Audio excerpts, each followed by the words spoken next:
Hey, Prime members, you can listen to Crime and Sports early and ad-free on Amazon Music. Download the app today. In the depths of an Atlanta forest, a clash between activists and authorities ends in tragedy. I'm Matthew Scher, and on my new podcast, We Came to the Forest, we expose the hidden truths behind a shootout that left one activist dead and countless lives forever changed. Binge all episodes of We Came to the Forest ad-free on Wondery Plus.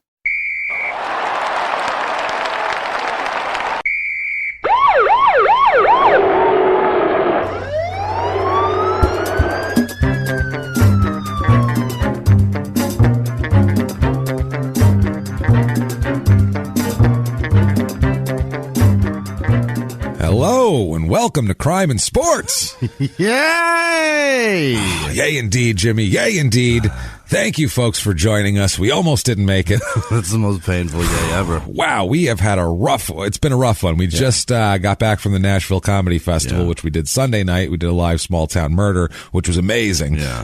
Great crowd, just an awesome time. We had a blast there. Zanies is a great club. If you're in that area, patronize Zanies. For sure. It's good. Give them your business. And tell them we sent you, and then give Lucy your love. That's right. She's the manager. She's cool shit. She's wonderful. So, we just got back. Jimmie was stranded in the Dallas airport for over a day. Almost didn't get to the show. Got there an hour before the show, when he was supposed to be there a day and a half before the show. That's the crazy part. He's like, I'll be there like noon the day before. And I'm going to go watch the festival, James. I'm going to enjoy this shit. So instead, Jimmie laid in airports watching flights be canceled before his very eyes. Watching my flights be canceled while other planes take off. I'm like, what the fuck is going on around here? Pilots flying them. Those are my pilot. No, now we have no pilot. We had that. I had my flights delayed in Houston. Not nearly as bad, but for a while today. So coming home. So I'd rather have what I had than have that. That was bad. Yeah, no. Gave me time to finish this episode though, which was bad because we didn't have time before that. So welcome. This is going to be insanity. We are absolutely exhausted and punchy. So these are always the best episodes, and I have to tell you, this episode is just as crazy as last week's. Really? Like Mitch Green was insane, it's and we've had people who normally don't listen to like boxing ones or stuff like that are saying, "Holy shit, that's the best episode ever," because it's just so crazy.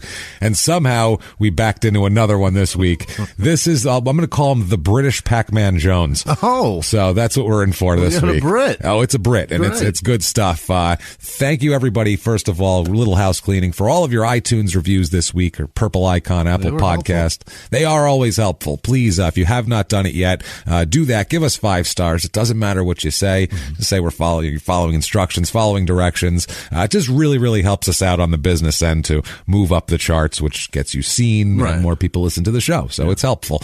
You can do that. Also, go to shutupandgivememurder.com for all of your merchandising needs. We have a ton of new stuff up there, a bunch of cool shirts and everything else, leggings and all sorts of stuff. So check that out over there. Everything you can do there. Also, you can donate money to us, which we'll talk about in a second. But you can find tickets to live shows, which are going to be up very soon. We're going to have a full slate of Small Town Murders, and we're going to try to slip a couple Crime and Sports in there.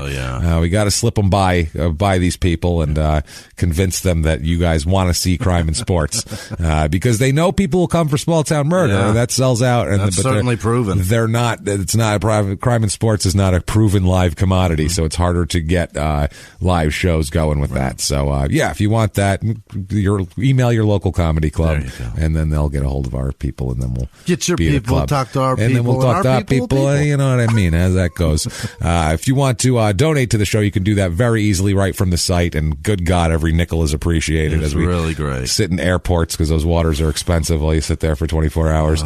But you can do that right from the site. You can follow that to the link to patreon.com/crimeinsports, or you can go to PayPal and use our email address, crimeinsports@gmail.com. And you can make a one-time donation there. Like I said, good God, they're so appreciated. Everything you guys do for us is amazing.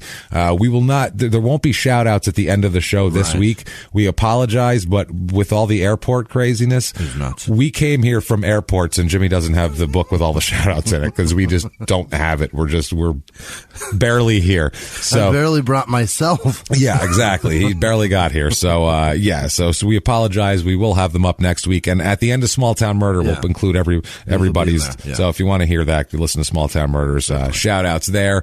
But let's get into this because good shit do we have a mountain of crazy going on.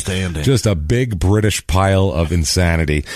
We have Nile Ranger. Oh. Do you know who Nile Ranger is? No. We've had our Brit friends recommend him for a while. Really? Yeah. A lot of the It's Nile, not Niles. Not Niles. Nile. He's not a plural Nile. No, or Ranger, or Rangers. He's Nile Ranger. He's a single Nile and a single Ranger, this guy. And I'm going to call him the British Pac-Man Jones because he gets arrested and just in the same type of way. Really? A lot of craziness in the street and, at his house and in clubs. He's just a nutcase, this guy. Okay. Never learns his lesson. And his timing, this guy, it's almost like he lived his life for a crime and sports episode.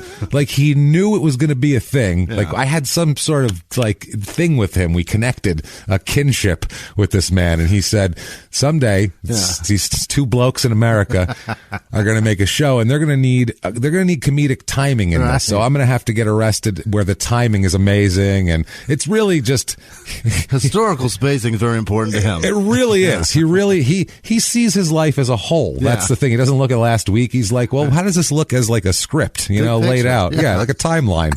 Big timeline on his wall. It's Nile Ranger. Where's the antagonist? Yeah, come on. He's a footballer, soccer player for America, for the States. But for the rest of the world, he's a footballer, I guess. Date of birth here, he's born April 11th, so just had a birthday, 1991. Oh, he's young as he's shit. A young dude, he's super young. He's from Wood Green in London, in England, obviously, not Ontario. Yeah.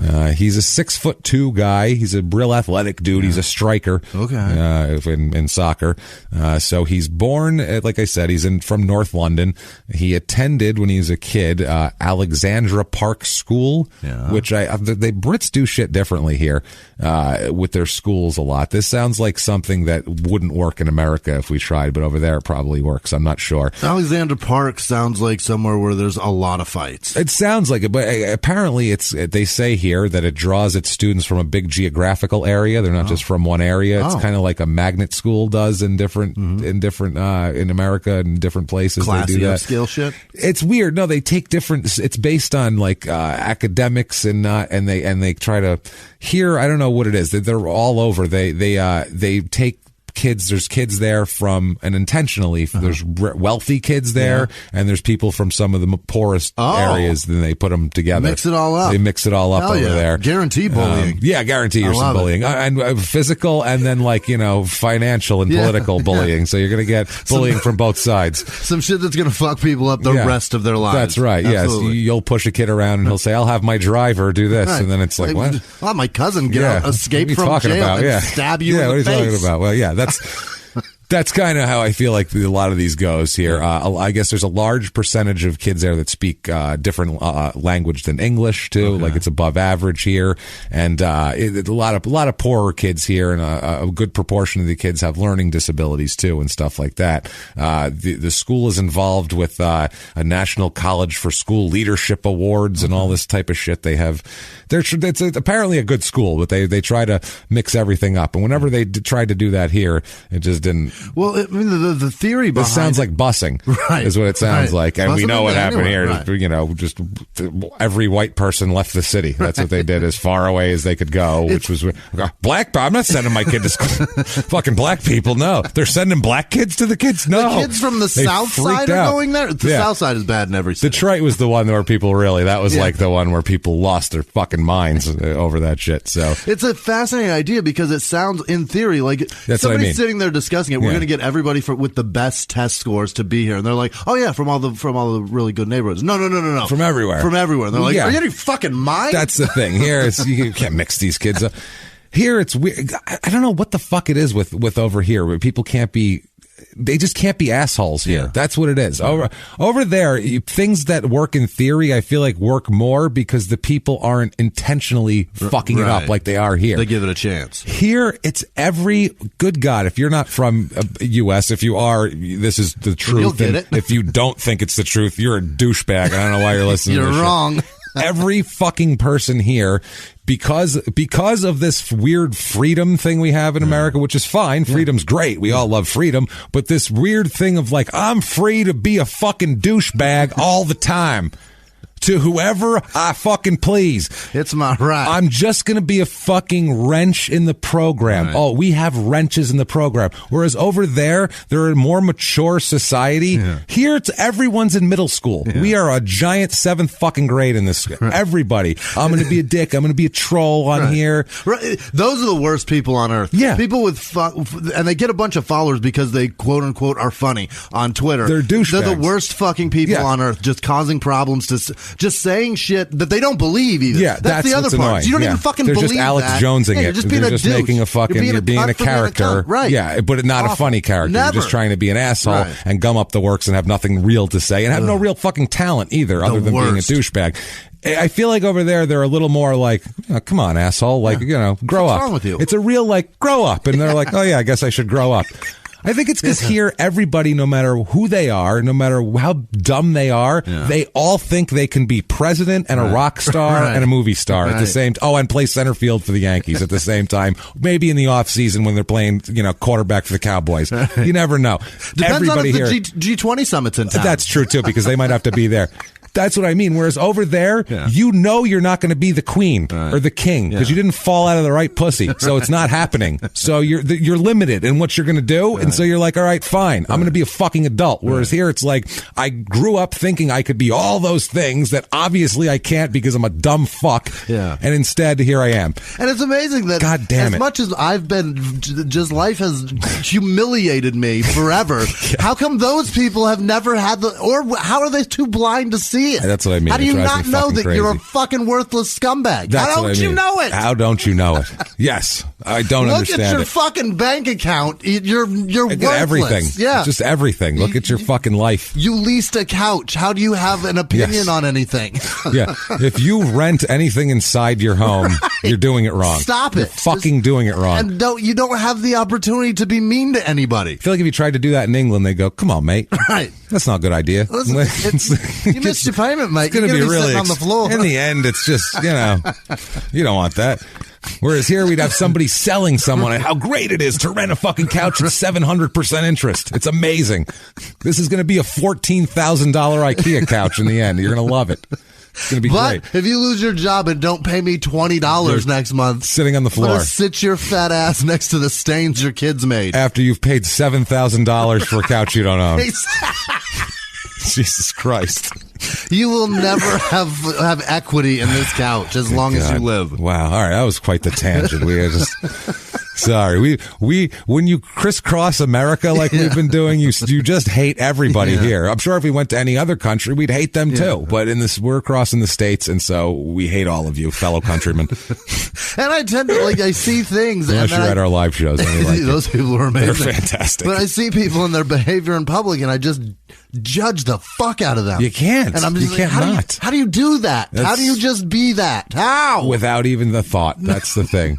Not even a thought. Keep walking. Wander through life. What are you doing? So I feel like I know it's probably not, but even just watching, like you watch a British reality show. Yeah. They're just more mature people. Yeah. Watch the Great British Baking Show. Yeah. When you watch the Great British Baking Show, it's a competition with like 20 people baking. Yeah. And here they'd be like sabotaging each other. Yeah. Every time they talk to someone individually, they'd be talking shit about somebody else, thinking about strategy of how to fuck somebody over. Right. Over there, they're helping each other. They're like, oh, that's a really good one. I hope you do. Oh, you ran out of flour. I have some flour here. They're helping each other. Oh, she did a really good cake. I'm glad she's got to go, and it's okay that I'm out because my cake wasn't as good. And they fucking walk away.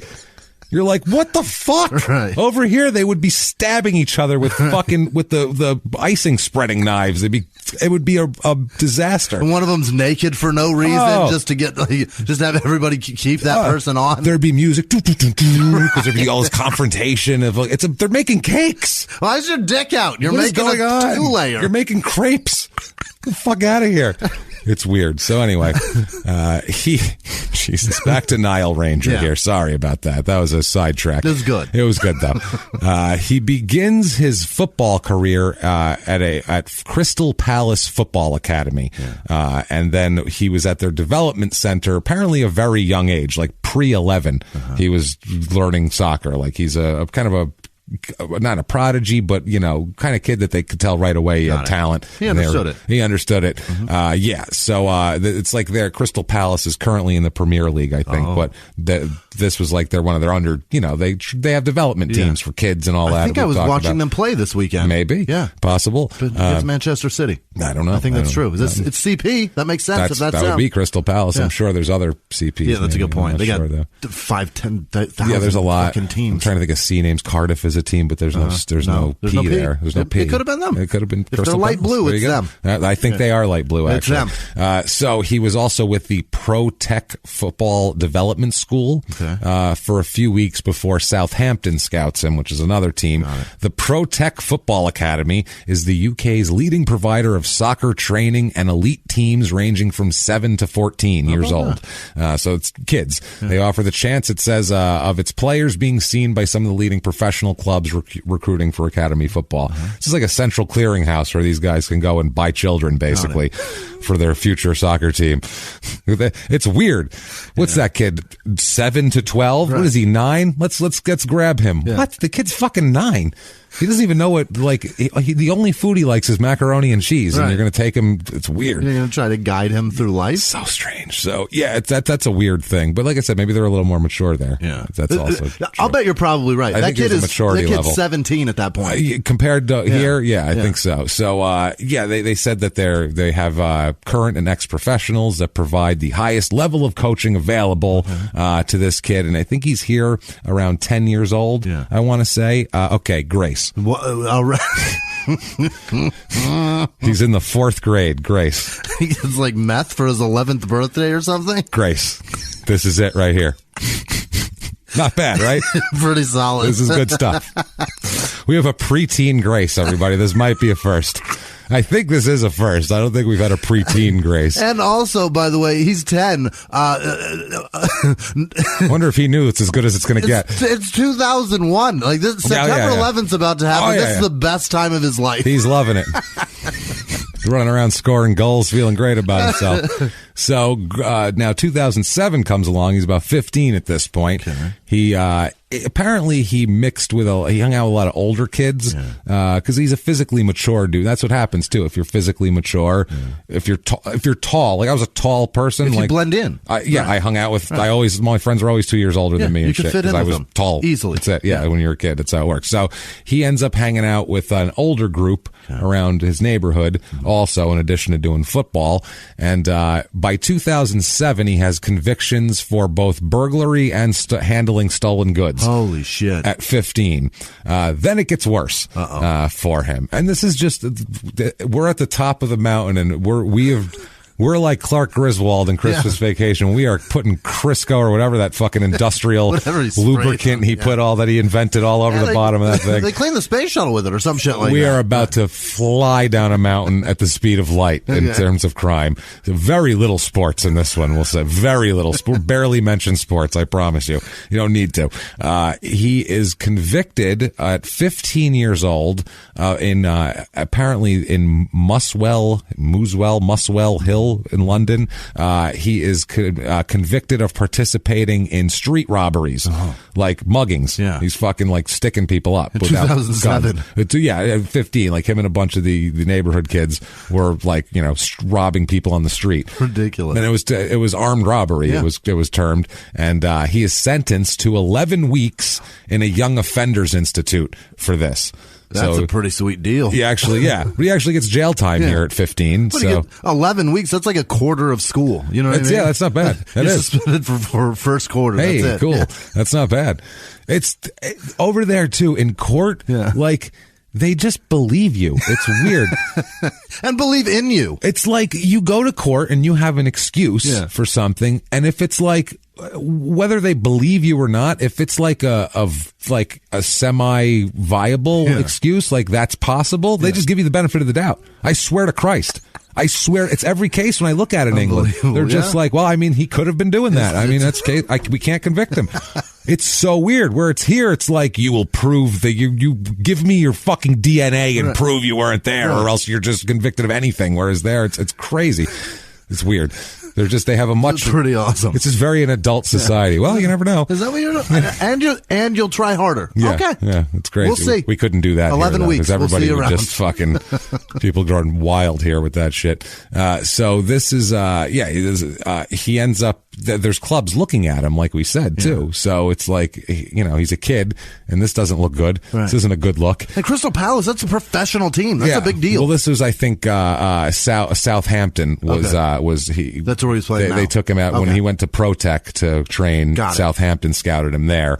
And he says, Nile says, let's hear from old Nile, once he got out of jail in the first time here about when he was a kid. He said, quote, jail was pretty rough, but it taught me a lot. The most important thing I learned is that I never want to go back. That's what he said about that. He fucks that up. He doesn't want to. He doesn't want to, but it draws him in. It's like a black hole to this guy, just sucking him in. So he returns to Southampton after he completes his sentence, but he is released eventually because he's a young shithead. Yeah. He's a shithead. He can never be anywhere on time either. Yeah. That's the other thing. He's always late for practice, for fucking court. Yeah. He's just a late son of a bitch. So that's not a good thing either. He's apparently offered a contract by Swindon Town after a trial, but then Newcastle ends up signing him. How about that? So, he joins Newcastle, and he says about that, quote, I remember I scored an overhead kick in a reserve game for Swindon, and afterwards my agent said, let's go to Burger King. We sat down, and he said, listen, you're going to Newcastle tomorrow. I was like, no, I am not. I'm happy here, and I want to get a contract here. Swindon offered me £300 a week, and I didn't even get to the pros at Southampton, so I was only on £95 a week at the time. He said, so he said, Newcastle wants you. We are leaving tomorrow, and, we are going to do it. We're going to drop your stuff off, and then we're going to leave. He said, but I didn't want to do it, so the next day I didn't do it, and the next thing you know, Dennis Wise, who was another player, said it was on the phone saying, are you a fucking maniac? You don't want to come to Newcastle and give it a go. It'd be like you're in the minors and they're like, hey, we need you, we're calling you up to play left field today. And you're like, nah, I'm going to stay in fucking double A. Dayton just called. I got to go play in Dayton. I'm pretty happy in double A right now, actually. I got friends down here. It's not high school, but he's a kid. Yeah. That's the thing. When a kid is fucking 16, he's like, I'm comfortable here. What do they know? They talk about the Tigers? No, listen. Yeah. I've got things to do in Dayton. Did you hear what I just said? Yeah. Dayton. Do you understand what that Columbus? Do you hear me? I'm going to Rochester. It's very important. So he says, quote, I was living with Sean Morrison, who's the captain at Cardiff now, and I said, what do you think? And he was like, you should go for it, bro. So he goes for it. Okay. He goes to Newcastle, who are the Magpies. Oh, yeah. That's their nickname there. Yes, he makes his debut against... That's a bird, right? I believe it was. Yeah. He makes his debut. I believe it is. Sounds like a species of fruit fly. Yeah, but it sounds like a dead, like part of a dead goat. Like, you know what I mean? Like, oh, Can you pass the magpie? He's all rotted out except for the magpie, like... It's weird. It sounds gross. He's all rotted out. Except for that. So August 23rd, 2008, he makes his debut for the reserve team, and then he makes he does the academy debut was in 2008, and then September of 2008, the next month, he makes his reserve team debut there. They said that he was really good. Yeah. He finished in the under 18 league or whatever. He finished with 15 goals and 7 for the reserve team. Also, he won the WAR Jackie Milburn Trophy in 2009. It's an acronym, huh? No, it's just WOR, capital W, a lowercase OR. So WAR Jackie. I think it's a guy's name. Maybe I don't know what the fuck is that. Is that a British title? Yeah, I'm not sure what the Warlord. He's the War of Wales. I don't know. WOR. It's very strange. It's very weird. War. They also put OUR and shit. So maybe that's how you spell warlord there. I don't know. War Jackie Milburn Trophy, which I guess it sounds like a man who killed Jackie Milburn and now they named a trophy. There's no period there? No. Nothing. Just WOR. Jackie Milburn Trophy. know what that is. That's it. So he wins that. Yeah. I assume it's for a good reserve or something of that nature. So then he gets a new and improved, more money, a 3.5-year contract from Newcastle. So he's not even fucking 20 yet. He's like, 18 years old, 17 years old, and he's already doing some shit here. He makes his debut for the international play for the England under 19, the 19 and under team for England in 2009 against the Czech Republic. He got his first goal in the second match against Bosnia and Herzegovina. Yeah. Oh, that's a good country. Too long of a name. Pick one of those names and go with it. It's too many. And that second one sucks, so let's just stick with the first one. I think they did now. Yeah. I think they got rid of that shit now. But back to soccer here, regular soccer. He makes a senior start, which I think is for the team. See, this is what I mean. I'm not familiar with the terms, and you guys like us fucking scrambling trying to figure it out. Because I look up a bunch of different terms, but there's always a few that fall by the wayside where I'm like, what the fuck does that even mean anyway? I like that we try to make it up and try to figure it out. And we're right most of the time. That's the weird part. And when we're wrong, it's still my favorite. It's kind of funny. Because it makes the show better. I love when we're the complete opposite of what it is. I have no idea what we're talking about. That's my favorite. So fuck you, cricket. Yeah, I'm going to say that senior is there.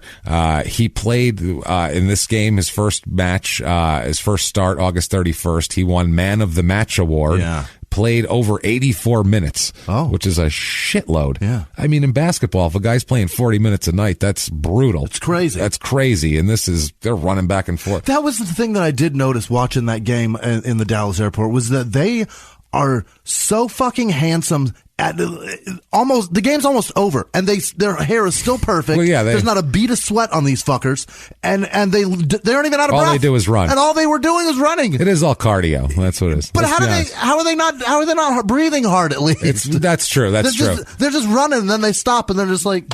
Stand there. Basketball, I didn't take into effect that no one's trying to post up on you, and it's not quite the same. Right. You don't have a 6'8" man driving his fucking elbow into your sternum 45 times a goddamn game. And if they touch you, you get to free kick. So it's a different sport entirely. It's a different. There's a little more. There's more of a burst, I think, and it's a different sport. But still, just jogging all day. I'm impressed with the cardio. Just watching him run back and forth because I'm very tired. What do they use on their hair? Because it's fucking perfect. I think they all just have a wet look that goes with sweat. Maybe. I don't know. That's what I see. They all have like a I don't know. back. Their hair is fucking incredible. It is pretty incredible. Not a bead of sweat. Their faces aren't even like pink. No. They're not even overheated. That's all they're doing. It's all they've ever done is run back and forth kicking a soccer ball. I looked since worse. They were 8. I looked worse than them running from gate to gate in the airport. Get you on a soccer field, you'd be dead in 4 minutes. You'd just be fucking on your face. Right. You chalk outline Jimmie Whisman in 2 seconds. Some pale Brit looking at me going, why is he so red, mate? Come get him. Red now, he's really pale. He was red. Now there's no color at all. He went from red to blue to really pale. I don't think. That's bad, right? Blue's bad for a person? Okay, yeah, we should help him. He's fucked. This American's in trouble. Oh, man. He got a standing ovation from the crowd when he got substituted for when he came off, because it was his first start, and he did really well, so they respected him for that. Which, I mean, if a rookie pitches a good game in baseball, it's his first game, and he throws a good game, he'll get a standing O when he comes off. Yeah, but the difference is, like, when the pitcher's pitching, he's standing right there. You see what he's doing. That's true, yeah. When you're in the crowd, there's fucking 18 dudes on the field. You don't know which is which. The field is the size of a goddamn... It's like a full international airport runway. You're just running back and forth. So many airport references. Need binoculars. That's all we've seen. Need binoculars to look out there. Who's that down there? And he's done well enough with all of that going on to get a standing ovation? What are I think a black guy's got the ball. I think. I'm not sure. I can't tell from here, honestly. I think that one of the black guys has it. And then, now a white guy. I see hair flowing, so that's probably a white guy. I don't know what's happening.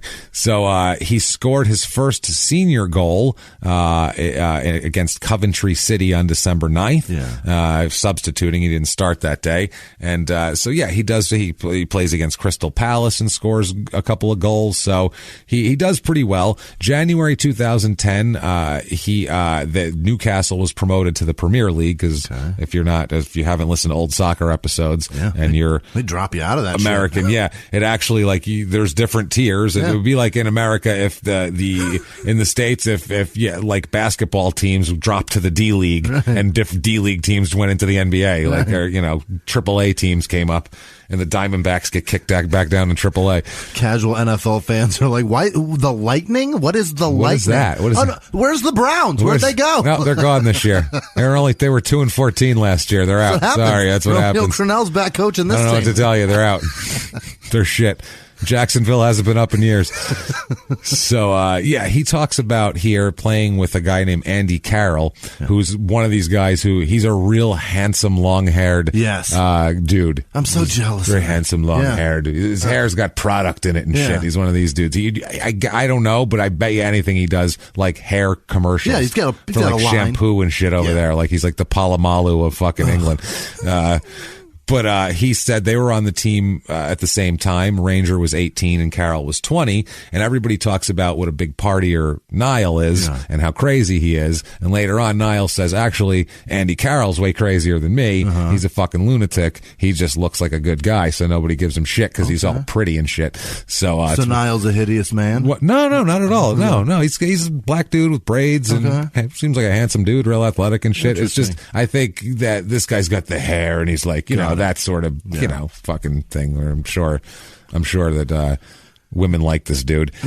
He said they both partied a lot, though. He actually says that Andy Carroll is worse. He said, quote, Andy is a lunatic, but he gets the job done. He flippin' scores them goals, and he's a presence when he's on the pitch. He does his job. I think Andy is worse than me, to be fair, when it comes to partying. Andy is definitely worse than me, but he's a good bloke, though. I'd give it to him. He's got banter. He's a good guy. Okay. So I don't know what that means. He talks. He can talk? Yeah. He's got you can talk to him. He's a funny dude. He's a good bloke. Yeah, he's a good fella. Here's the other part. Nile, translated into fucking New York. You're fucking 19. You shouldn't have 18 actually. You're 18. You shouldn't have a partying reputation. Over there, that's legal drinking. Is it really? Fuck yeah, 18 what am I doing right now? Age. It's crazy. Yeah. Did I not know that? Because I knew that, right? That's the fucked up thing is they handle it. Yeah. It's fucked up. Kids are like 17 and they just have a pint. Like they don't because they're fucking allowed to. So that's not this giant crazy thing where they're like, I got to sneak in the back and do a keg stand till I fucking fall over because otherwise I can't do it. In England, that's legal. Absolutely. Yeah. In England, 18-year-old kids go to the bar. Watch the In-Betweeners. You know this shit. That's the only thing I know I should about. watch something other than, I don't know, whatever the fuck I watch. Like stuff with my kids, like Good Girls on Netflix. That's the shit I watch. So and it's not even real. all of my British culture comes from like three things. So it's like modern. It's like In-Betweeners, the Great British Baking Company or Break Off or whatever the fuck it is. We've watched every season. I don't even remember what it is now. I love that Indian dude. He's hilarious, by the way, in one of the late seasons. No. That guy's fucking awesome. And then Gordon Ramsay. And that too. Gordon Ramsay, all the Kitchen Nightmares, the UK ones are great. And what's the other thing I fucking watch? The Real Office? No, I fucking hate The Office. I hate both offices. Really? That is the most unfunny shit I've ever seen in my life. And they sit there. Made Ricky Gervais $1 billion. They sit there and say things that aren't funny, and then they just sit there stone-faced, and now it's supposed to be funny? No! Hilarious. You have to say something funny and then do that, cocksucker. Now, I'm told by Sarah that it's my fault because I don't work in an office. I've never really worked in an office. Maybe. And I think that's what it is. She's like, believe me, it's funny. You just don't understand it because you didn't work in an office. And I go, all right, I'll give it the benefit of the doubt. Maybe not, because the point of the show is essentially just that they say outlandish, ridiculous things that aren't even acceptable. And the person in charge of the office says the worst things. And today, like, that show wouldn't be. And then they just stare at each other. Yeah.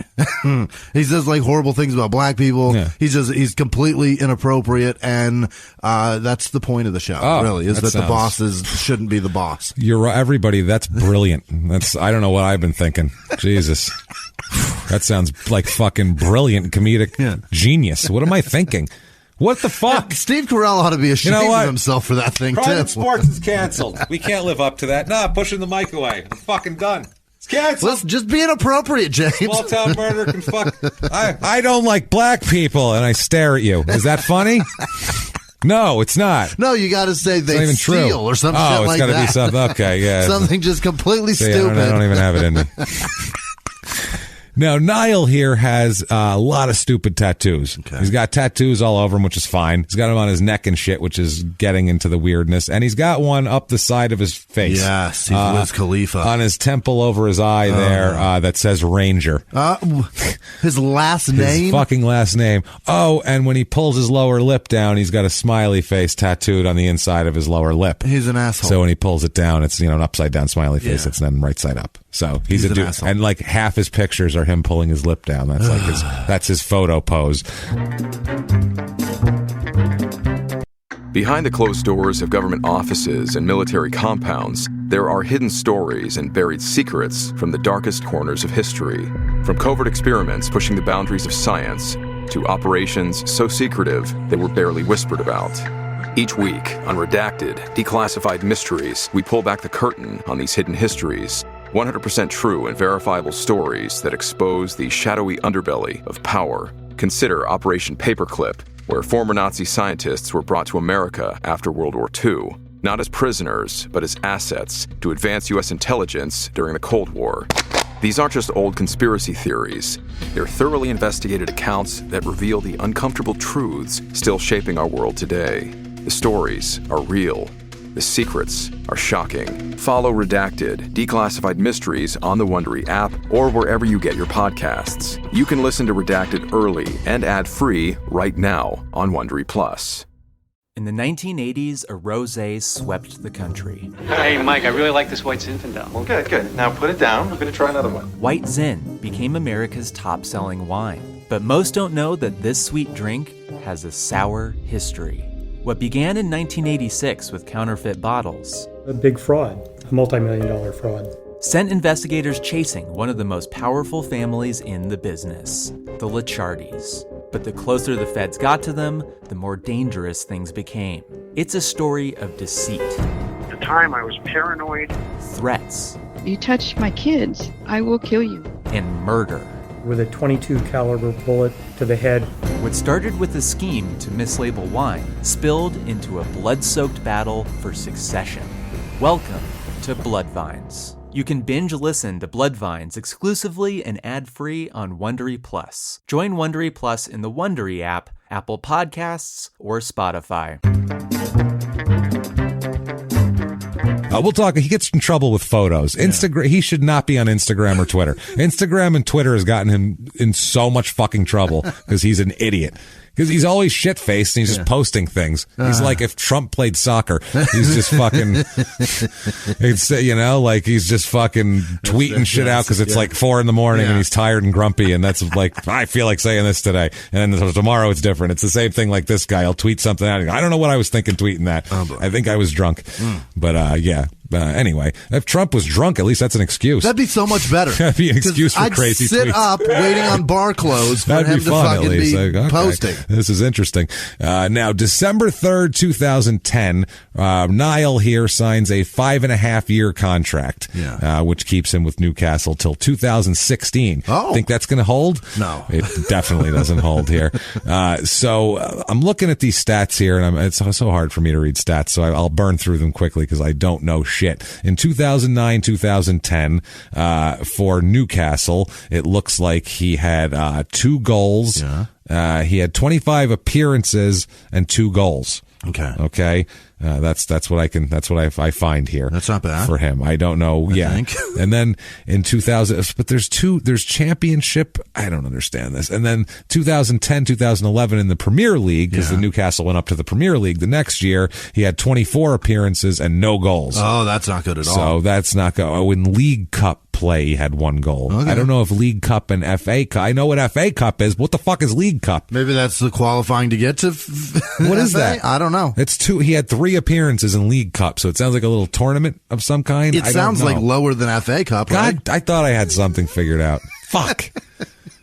I don't know what that is. God damn it, soccer. Why are you so fucking confusing? I don't understand. You got a ball and a goal, and you have so much shit involved, I don't get it. At least it's not fucking cricket, Jimmy, because my mind, I could not, I got my head around 90, this is just FA Cup and League Cup. That I understand, but the cricket, I didn't understand. I still don't know what the goal of that game is. I have no idea, and I've done multiple episodes and researched and read, and I have no fucking clue. But as soon as that is, I don't know, cricket had to be invented before baseball. It had. I believe so. Yeah, because it was based on that. Right. As soon as they saw baseball, they should have been like, "Oh, clearly we're doing it." Oh, Jesus, that's definitely how we do better. it. Yeah, this is way better. I will say that. I don't do a lot of like, "Hey, we're better than you." Right. Baseball, God, Jesus, it's better. It's not even close. It's just better. It's very, very similar to like the long toilet versus the short toilet. As soon as we made the long toilet, why do we even create that anymore? There's no reason to have that. What's happening? Clearly, this is the way that this is supposed to be made. Yeah. Well, speaking of Twitter, let's 2011, May of 2011, Nile, for some reason, posts a picture of himself with a gun in front of his face. No. It's a replica gun, but it looks super real. I mean, you would not know it's a replica. It's only because he said it was a replica that you know that it's a replica. I don't understand replicas there. It's very, very. It's a silver. It's silver right? too. Yeah. Like it's a metal. It looks like a fucking gun. It's fucking identical to a gun. Except for if you watch Snatch, it says replica right down the side. Yeah, you can't see that when he's back standing there trying to look like a badass. And they said, quote, "The club have spoken to Nile and can confirm that the item shown in the photograph is a replica firearm, which is not an offense to own because you can own that as long as it doesn't shoot." Nile regrets posing for the photograph, which was taken by his girlfriend at home. The club will be speaking with the player this week about the importance of being a positive role model to young fans. Yeah.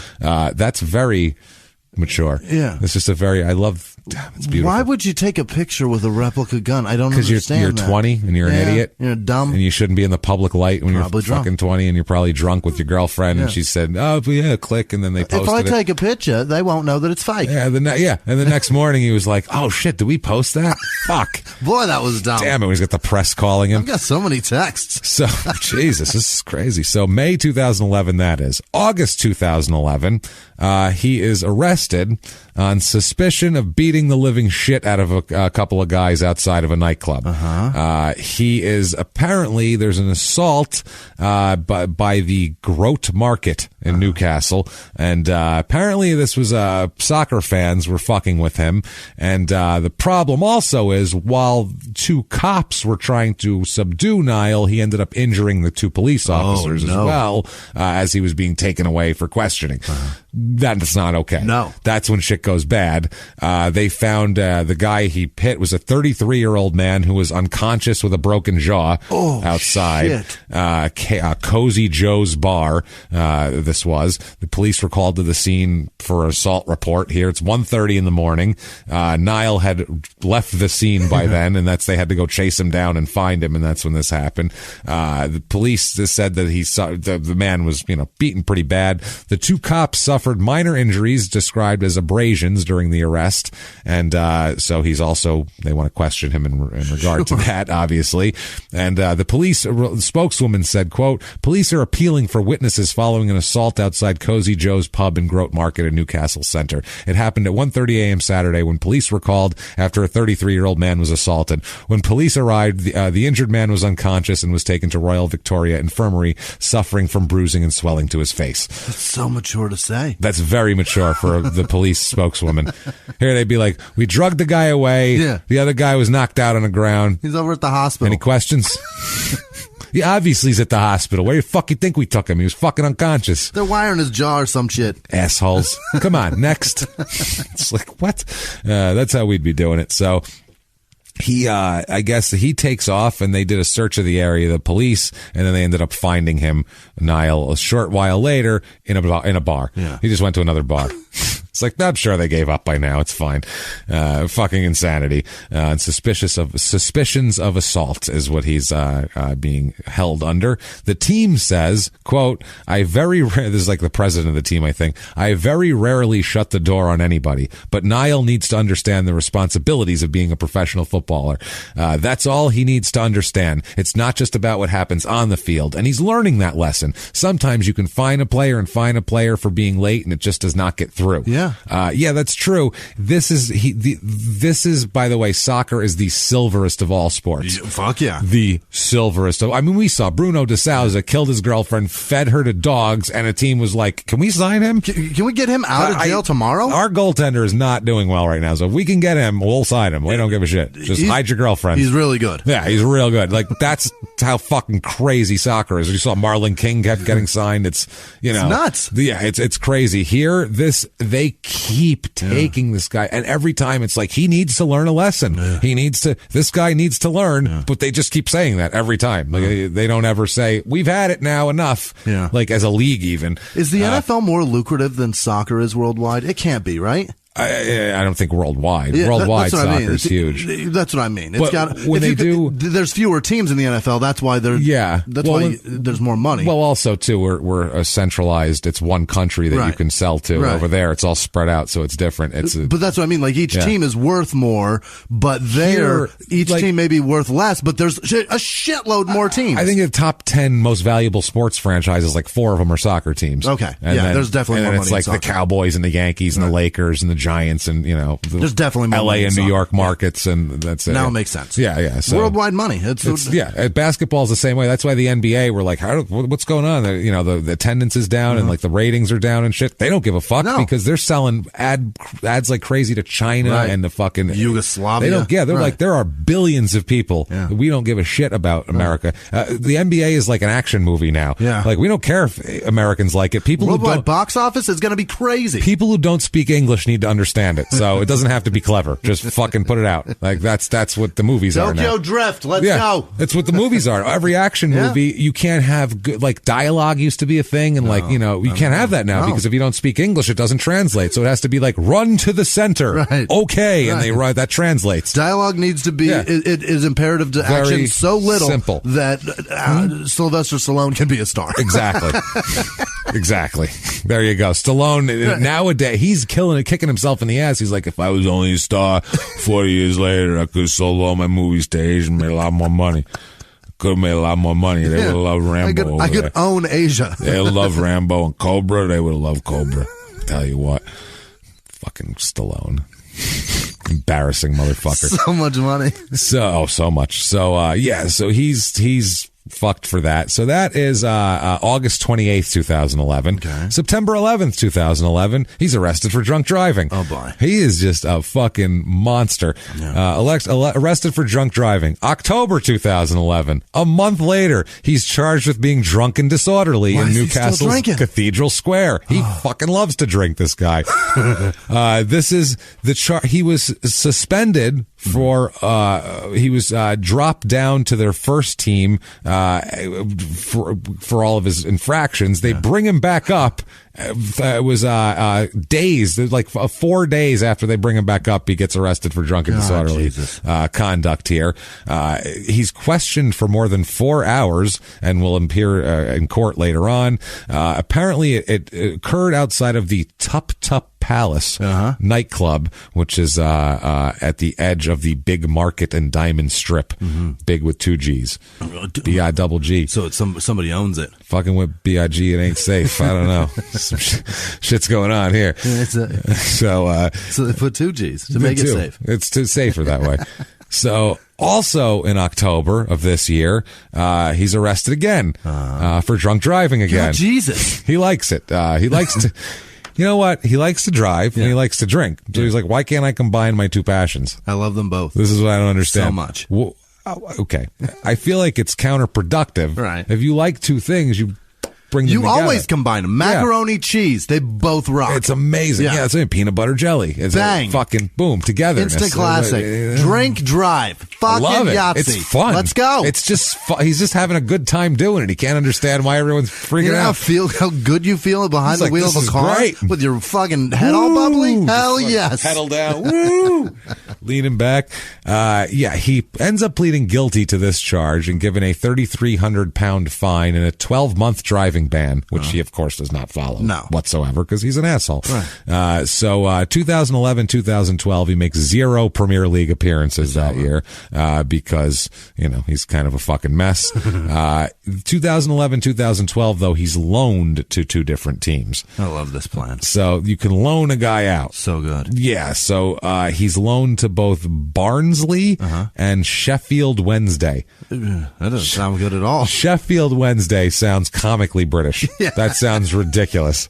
That sounds like a foppish man dressed in a big, silly, overly done-up military outfit. I'm Sheffield Wednesday, and he's like the Captain Kangaroo of England. Sheffield Wednesday. To me, it sounds like a pretentious sidewalk cafe that isn't open after 2 p.m. No, 2 p.m. It's a tea room. We're done. It's just a breakfast and tea room. Fucking going home. Yeah, that's it. Sheffield Wednesday. I feel like that's their Captain Kangaroo.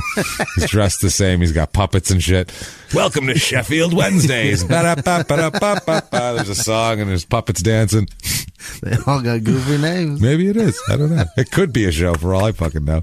So, he plays for these 2 teams. He makes 5 appearances for Barnsley on loan.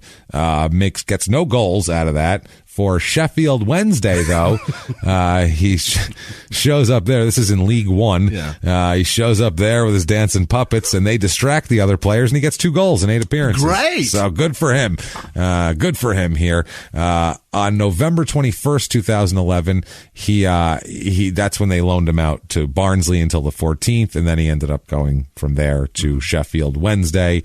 He hurt his foot in 2011. Just call it Sheffield. No. You call Captain Kangaroo Captain? He's Captain Kangaroo. Don't call Mr. Rogers Mister. Call Colonel Sanders Colonel? No. Kind of, but you call it Colonel Sanders. Yeah, get that Sanders in there. Qualify that shit. Gotta know which Colonel we're talking about. But Sheffield, not Gary? Wednesday. Could be the mouth of the South, Jimmie Hart. You know. So, Sheffield Wednesday. Right. You know who it is. So he's returned to Newcastle once he hurts himself, and then once he heals up, they throw him to Sheffield Wednesday, and they bring him back. That stupid fucking name. Sheffield Wednesday. God, that's so bad. Maybe that's like they're like one of the British Addams Family kids. This is Sheffield Wednesday rather than whatever it is. Wednesday? Yeah. She was Wednesday also, wasn't Wednesday, she? Yeah. So this is show. No, it's Captain so Kangaroo. I picture the bowl cut and everything, but maybe with like a Buckingham Palace guard hat on, but like acting goofy, like it's always crooked. You know what I mean? The strap just askew. He holds a little strap while he dances so it doesn't fall off, you know what I mean, back and forth. What am I talking about? It's all ridiculous. It's so ridiculous. So that's how little we know. So March 2012, he is fined by the FA for making homophobic comments on Twitter. What did he say? Okay. We cannot find what he said for some reason because it was down very quickly because he wasn't the only one. Apparently there's a few players going back and forth fucking with each other, and that was the point of the whole thing.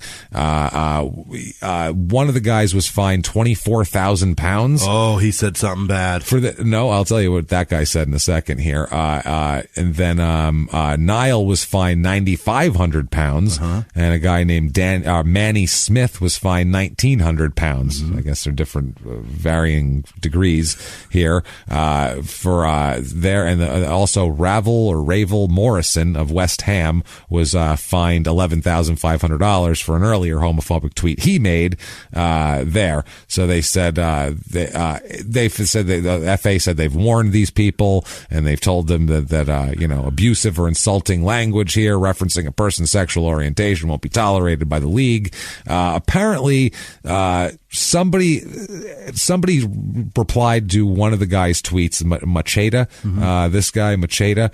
Somebody replied to one of his tweets, to which he replied, "Shh," with like 8 H's, "you stupid little gay." Which is it's not even a good one. I thought they were mature. No, that's a really bad. That's a terrible. Tweet. They find him like they find him like that's immature. Yeah, it's just immature, mate. Grow up. And that's what they talk about later. They say that it's not, it's just not fucking.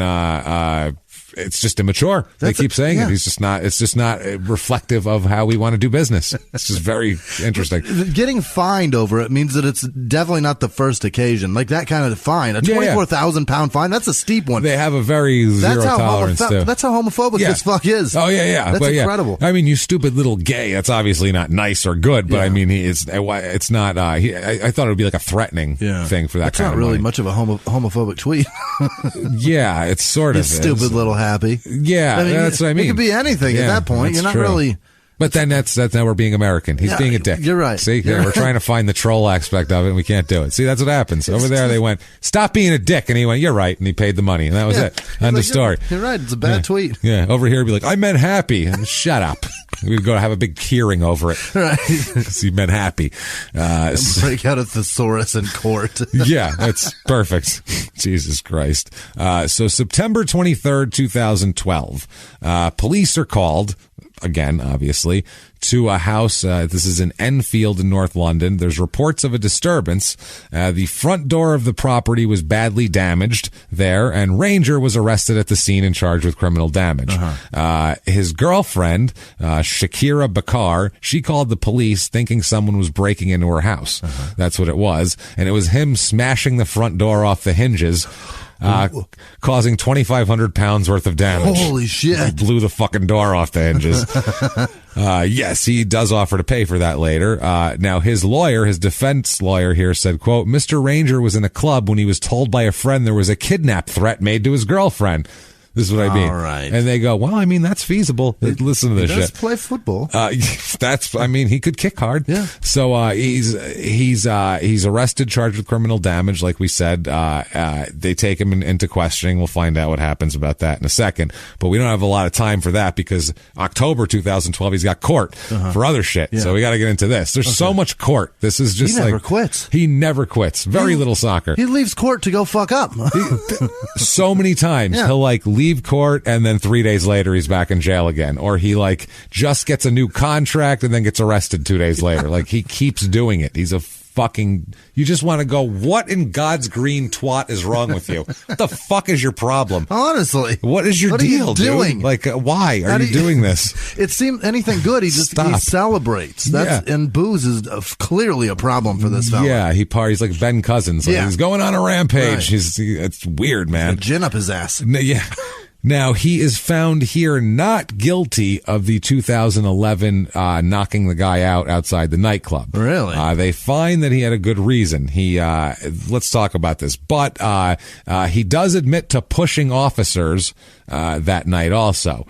The attacking the officers. He's cleared of bodily harm on the two citizens, but not on the officers. It is reviewed on closed circuit television footage too. They have the tapes of the guy getting the job surveillance. Of everything. Wow. London is 100% fucking covered in cameras. Blanketed. It is every square inch of that place is on fucking film all the time. So everything's on closed circuit camera there. Okay. So the prosecution, they said that the prosecution themselves ended up finding that he acted in self-defense after being confronted and racially abused by a group of guys. All right. Apparently they came up and were like, "Oh fuck you, they were fucking with him because he's a soccer player, and who knows what happened." Yeah, if they made racial slurs, but he at least said they made racial slurs, and then that's a reason to knock somebody the fuck out. May as well. Plus there was it was a even fight too. Right. There was two of them, and then Nile and then one of his friends was with him. It was a 2-on-2 thing. Beautiful. He didn't fucking beat the shit out of an old lady. Right. Some grown man came up and talked shit in his face. And he knocked him the fuck out. This goes right back to your wishes. Yeah, there you go. You asked for a fight and you got one, dickhead. Don't fuck with a professional athlete because they're probably in better shape than you. They'll fuck you up. Better, twitch muscle reaction. They're going to fuck you up. Sorry, dude. Especially he's 21 years old. Who runs for a living. He's got stamina. 21-year-old pro athlete, and you're a 33-year-old schlub who just came from the bar going, "Hey, you're shit football, you fucking blah, blah, blah," and then you're going to get knocked out, dummy. You're going to have a broken bone tonight, sir. And he's not 5'7", he's 6'2", and he's muscular. He's going to beat the shit out of you.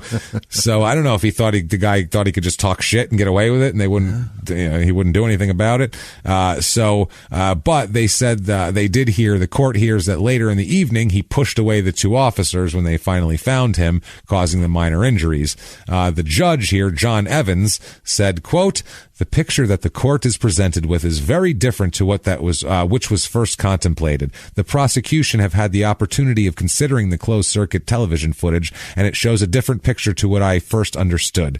I cannot know what happened that night. Only those involved know that. After the confrontation, you delivered 2 pushes to the police officers who suffered limited injuries," is what he says. That's what the judge said. So he's he's going down a road of you're in trouble. Yeah.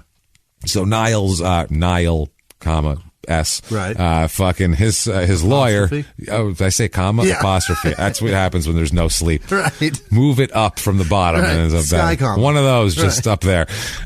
His lawyer jumped in and said, quote, "He was subjected to verbal abuse by members of an extremely drunk group of men. The verbal abuse turned into racial abuse, and then he was physically attacked. He struck 1 blow to each of the 2 white males who attacked him, and then he took to his heels and ran away. He was approached by police officers shortly afterward. He struggled with them when he should not have done when he should not have done, as he was in a state of panic at the time they approached him. He apologizes for this conduct toward the officers."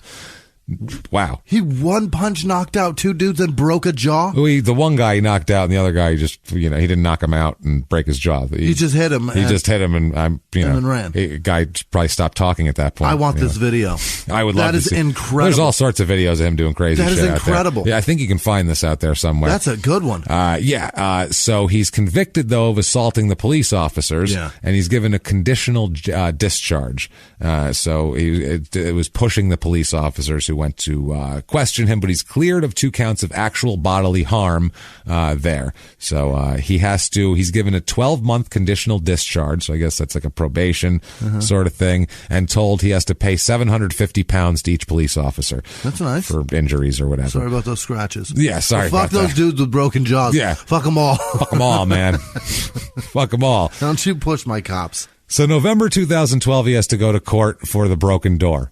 Okay, for kicking his own door in his girlfriend's door in because he thought she was being kidnapped. He says, off the hinges, James. I blew it out blew the frame out. Saying kicking a door in to me means like breaking that little latch. You know what I mean? He fucking blew it off the hinges like he had a police batter, like a battering ram on the other side. It splinters out of this thing. He's got a striker's leg, which is just as fucking bad. So the charge ends up being dropped because the court accepts the explanation that he was fearing his girlfriend was being kidnapped. Wow. They said, that's reasonable. That makes sense. I mean, no proof of it, no nothing, no. Even here, they'd be like, doesn't matter. You should have called the police. Why didn't you call the police? Here they'd be like, where's your source? Tell us who told you that. Here they'd say, if you heard that, you should have called the police immediately. Anything else you do is you're a criminal now. Right. That would have been it. Done. There's no explanation to anything. You're just automatically a criminal here because they make money off prison. Over there, they don't. So it's a different thing. That's a good point. When you have to pay for prison, actually what it costs to house people in a human fashion, you tend to put less of them in fucking jail. It's fucking funny. It's weird. Cost effective to keep that guy on the street. Yeah, maybe we'll give him another shot. He's clearly not. I mean, he's not hurting anybody that didn't call him racial slurs. Yeah, so that's far. fine. Oh, don't worry. There's more. Right. It's not your kind of guy. Put it that way. Don't say that. So he says the judge says, quote, he was suitably worried and attended her address. All the lights were off, and after knocking a few times, he decided to kick the door through. That was that here. He was fined for damage to the door, like we said, and it was captured again on tape. Him kicking the door in. I have 0 cameras at my front door. Yeah. And also at this point, though, caught on the tape, and this goes right under the thing. It appears on the tape that he strikes the female companion 3 times in the face. Oh. But he denies it, and she denies it, so they go, well, we must not have seen it right on the tape. He kicked the door in and slapped this woman 3 times, apparently, allegedly, on this tape. And then they said, well, if they both said they didn't do it, we can't see on the tape. There's only one angle. We can't know for sure that he hit her. She didn't stop and say, he just hit me 3 times. Right. Like, we don't know. They literally were like, benefit of the doubt. Fine, you're gone. Is it pretty evident? Charges dropped. Or is it like Ray Rice video? Or it's on a goddamn tape of him hitting a woman 3 times in the face is never like subtle or like, understated. That's it's pretty obvious what's happening. You see it, and it's shocking. Oh boy, is it. Seeing that Ray Rice video, I was like, I had a pit in my stomach. Dude, that I was like, weird. Whoa. That was like, I got diarrhea right now. It was not good. Yeah. You see that, and it's like, oh God, that's not comfortable. I feel gross. Yeah. That should be your reaction to that video. If you're like, ooh, hot, we'll pay for you to be in jail. If you're going to do your things. Reaction is hot. Yeah. Or what's the problem? Yeah. Well, I don't understand. So what'd she do? If that's your reaction, she had to do something. We didn't know what she said. Yeah. You didn't hear what she said first. Okay. You don't know what she said. You're the guy we were talking about earlier. Grow up. Grow the fuck up. Exactly. So January 19th, 2013. So I've lost count of his arrests so far. Is like 19. As courts and everything. 14? And we're not even. 12? We're just, dude, we're scratching This is a lot. Scratching the surface of this shit right now. It's like a scratch off ticket. We have one thing scratched off. That gray shit off. There's plenty more to go. 2013 in January, he decides that he's going to take to Twitter to criticize the Newcastle fans for booing the team after they lost. Isn't that what you do? To Reading, or Reading, however you say it over there. I'm not sure. Everything is pronounced different, so I'm not sure. It's probably Reading. It's probably Reading. So, they lost 2-1 at home, and the fans booed them, which is, I don't know how it works over there if they boo a lot, but over here, if the Yankees lose 3 in a row, they're getting fucking booed. But if the Yankees lose 2-1 and they were up 1-0, and then at the end they lose 2-1, they might not get booed. Baseball's different. You might get booed for that because you just held it together for 9 fucking innings, then you give up 2 in the 9th. I guess it's against a shit team though. Is the problem? So they boo, and he took to Twitter to say, "I'm not taking any of this shit." And you know what? Let's. This is his own words. Let's give him in their own words. I think it's time. Let's hear from Nile in their own words. Quote. Certain fans need to not come and support the team. Coming out to boo us, stay at home. Don't need your boos, say no more. To all the fans, you are not forced to buy season tickets or pay our wages. Please remember that. If you are loyal fans, be with us when we are out there on the field. Be the 12th man. Don't come and boo. This ain't going to help anyone. Team is going through a rough patch. Last thing we need is fans against us. Hashtag simple, really. We are a team. You boo one player, you're booing all of us. Yeah. Okay, that tweet. Everybody blew up and was like, fuck you, arrest asshole. Right. Score a goal and don't get arrested for a month, and then maybe we'll fucking care what you have to say, dickhead. Also, you're saying a lot of things that are wrong. Also wrong. Idiot. So they really go after him. So the next day he tweets, quote, God gives the hardest battles to the strongest soldiers. Whoa. That's what he tweets. I will tattoo that. So that is solid. It's just hilarious coming from him. Yeah. That's the problem, because you've got a replica gun, sir. He tweets, or it's not even real. No. He tweets, God gives the hardest battles to the strongest soldiers. And then pretty much right after that, he tweets out, he spells out Ranger in $20 bills or 20 pound notes on the ground in like big giant letters of spelling it out to further enrage the fans that not only is he a fuck up and not scoring any goals and getting arrested all the time and talking shit to them, but he's also fucking rich too. What a dick. Now he's 50 Cent and he's flaunting it. What the fuck, man?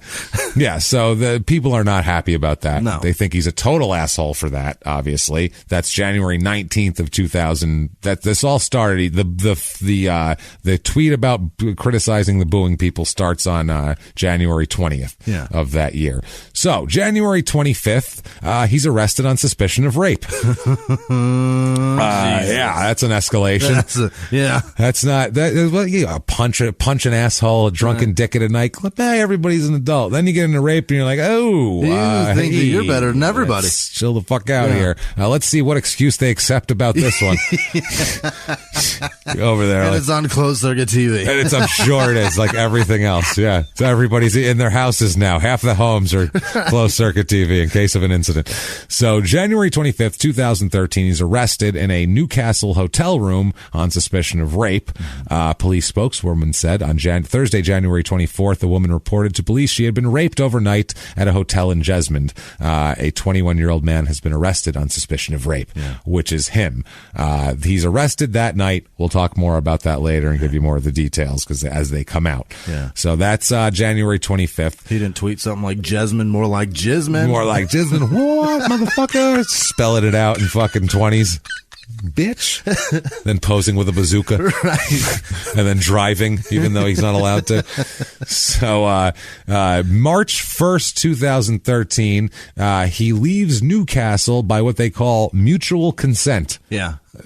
They don't want him and he don't want to be here. They don't want him and he's tired of being booed. Right. So he's going to leave. After he gets his release, he went to Twitter and just tweeted, "I'm happy," with a smiley face. Okay. So he wanted to be out of there, apparently. Which is the tattoo behind his lip. That's, yeah. And what he pulls a it down, how happy he is. He's so happy. So that is March 1st. March 14th. 2013. He is questioned by police after reports of a fight between a couple happens in a parking lot area here. He has to appear in court charged with assault after a beating up his girlfriend in a car park, basically, Jesus. Allegedly here. They hold him after a large crowd gathered outside the nightclub Tiger to apparently watch him beat the shit out of his girlfriend. He beat her long enough for people to congregate. Apparently, they're yelling. I guess this is a club worker described the disturbance here. Samantha Simpson describes the disturbance. She says that Ranger had returned to the club claiming he'd been mugged, apparently. She said, quote, "He left with a girl and two other men, but then there was a row outside, or a row, or whatever the fuck you Brits say fight." I think it's row. She says she was telling him, quote, "You're a shit footballer." Uh-oh. The police arrived and took him away in handcuffs. So apparently he left with a woman and two guys, and she was calling him a shit footballer, and he started fucking beating everybody up enough to draw a large crowd. Unbelievable. So this is, "You're a shit footballer," and he's like, "What? Like, what the hell is wrong with you? Go inside. Stop going out." But he beat her long enough for people to. I'm blown away by. Well, I feel like the argument drew a crowd, maybe, and then he couldn't take it anymore. "Shit footballer, right. I'm not taking that from you. I haven't played football in 6 fucking months." Pow! And he punches her. "How dare you? I do other things now. I'm a bad footballer, but I'm a great bitch puncher."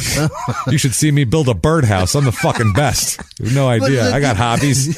The Giants CEO got in a fight with like his wife in public. Yeah. San Francisco. Right. Yeah. And then he like grabbed a piece of paper and she fell down and she started screaming, "Help me." And that's when he realized, oh shit, this is going to go bad if people come around. Yeah. And he just took whatever they were fighting over and just hightailed it out of there. Because that's a smart man. Yeah. You don't keep a woman on the ground while she's draw screaming. A crowd while they're screaming and everyone walks up and you're standing over the woman. That's probably bad. Yeah, at that point. It doesn't look good for you. Talking shit in her face. So, yeah, apparently here, he's detained, and this is like 7 o'clock at night, too. This isn't even this isn't even 2 a.m. here. After they were called, they said, quote, a police spokeswoman said, "A 21-year-old has been arrested on suspicion of assault and is currently in custody and helping police with inquiries." That means they're talking some shit to him. They're questioning him.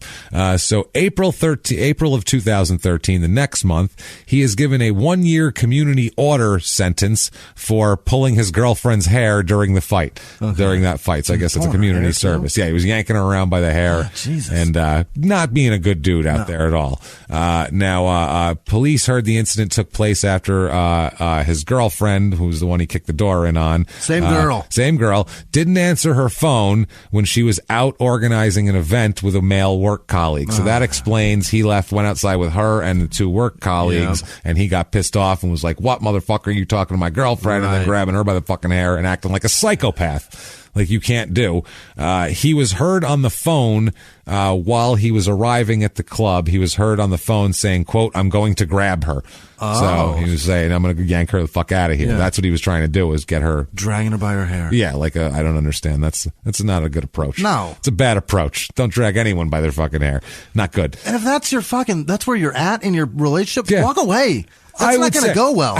I'm going to go out and I think she's cheating on me. I'm going to go drag her by the hair back to here. That'll save the relationship. Right. If your relationship's at the point where that's an option, it's over. If she don't want to be with you, it's and been you over want a long time. Yeah, and you want to drag her by the hair back to it, I think you should both just go your separate fucking ways. Respect is a big deal, and if that's still your level of respect for her, is that you will grab her by her fucking hair? I think respect left when he blew her doors off the hinges. Probably that was probably not a lot of respect there. Oh, a locked door that's a boundary, and he said, between us. Fuck your boundary. I don't respect that. I'll kick that shit right down. Literally have no respect for your boundaries. Zero respect. So he is not doing well. No. I mean, let's take stock of so far. I mean, he is a 22-year-old kid at this point. He's had a lot going on. That's a lot. That's sobering as fuck. It feels like he's 35, like from this episode, because he's been just so much. It's every time he goes out. Yeah. Stop going out. Sounds like a 45-year-old dude that life has beat the shit out of him. Meanwhile, he's a 22-year-old who life has essentially just blown him for 22 years. He's got the world by the balls. Yeah. If he just stops punching women and acting like an asshole, he's got life by the balls. Yeah. Over there, you're a soccer player, you'll get paid well, everyone will love you, you'll be revered. Even if you're not great. Who cares? You'll be that, and then afterwards you can open up a bar, you can open up some pub where everybody comes to hang out with you and watch the game and all that shit, and you make a living. They buy drinks because you're there. See Peter's story, but not the rest of it though. Just he had it for a while and then it fell apart. He's smuggling porn, right? And among other things, like porn and like coins and shit. It's a weird story. But if you haven't heard Peter's story, that's a crazy one. Yeah. That's a wild episode. Listen to that shit. So he ends up. I can't believe he fucking did that. He's such an idiot, this guy. So that's 1 year community order. So July 8th, 2013, he is formally charged with rape from the January arrest. Formally, because they were gathering evidence. They arrested him, and then they said, well, you can go home now, and we're going to fucking gather we'll call evidence. You later. Yeah, well, you'll be charged with something. He is arrested. After he's arrested, he told police that he and the woman had sex more than once, and that she, quote, engaged wholeheartedly and enthusiastically, is his story. Is he bragging that she's good? I think she's bragging like, yo, she was into it, man. Like, she was, you should see. Her hips, man. Start telling the cops tricks she does and shit. And they're like, no. You're in jail for rape, stupid. Stop saying that. Don't say how sexy your rape victim is. Stop, dummy. Jesus Christ. That are you fucking gross. Stupid? And then he pulls his lip down. And like, no, you fucking idiot. Jesus Christ. She made my dick, and then he pulls his lip out. Happy. Jesus Christ. So, August 16th, 2013. Don't say how sexy. Never. You're a rape victim. Never. If you're never do that. Tiger Woods didn't do that. No. Was he? Maybe he didn't rape her. Tiger Woods wasn't accused of rape. Wasn't he? No. Ben Roethlisberger. He didn't say anything. Jake like Plummer, all those people. Yeah. Kobe. That's what Kobe. Why is it Tiger? Tiger. I had Kobe's face in my head, and then Tiger's mouth. Tiger fucked a bunch of broads voluntarily. Super willing. Yeah, they didn't give a bit shit. of money, but still, it was still willing. Super willing. They definitely wasn't. I saw as a hotel clerk, and then I connected Tiger. I'm very sorry, Tiger. By the way, Tiger just won the Masters, and if you saw the pictures of him, there's this one picture of him like triumphantly, and his arms are out, and he's holding his hat, and I'm looking at this guy, and I'm going, you have $100 million, and you disappeared for 3 years. Why the fuck didn't you get plugs? Fix your fucking head, bro. Fix your fucking head or shave it. You look like a fucking asshole. He looks like Sandra's boyfriend on the fucking Cosby Show. He looks like Elvin with a receding hairline now. It looks fucking terrible because he's got that like kind of Elvin hair. Yeah. Don't. Tiger. Why doesn't he? You hang out with Jordan all the fucking time. $100 million, and he had literally 3 years where he was gone from the public eye. He could have come back looking like fucking Shaft with just a beautiful, tight, full afro, and everyone went, wow, look at Tiger. He's looking good. Killing it. He's looking great. Jesus. He said he's got that shit on top. Oh. Just shave it. He takes everything else from Michael Jordan. Take that shave too. His fucking head. Yeah. Do something. That just looked, he looked awful. You got the gambling and whores. May as well just take the bald head too. What's the difference? Zip it off. Run a Hitler mustache too. Yeah, well. I think that's worse coming from Tiger. That would look weird that would on be Tiger. Great. Really weird. Michael Jordan, hilarious. You see a guy like Michael Jordan, you're almost like, is that cool now? Whereas like Tiger would be like, what the fuck is he doing? Don't do that. Jesus Christ. Hanes sales fucking quadrupled after that commercial. Because everyone talked about They're it. like, fuck it, I'll buy a shirt. I guess if shirts are so nice, you can pull off a Hitler mustache. That's a good shirt. Holocaust won't even push you away from that shirt. Imagine if you didn't have a Hitler mustache, how good you'd look in this shirt. Like all of you.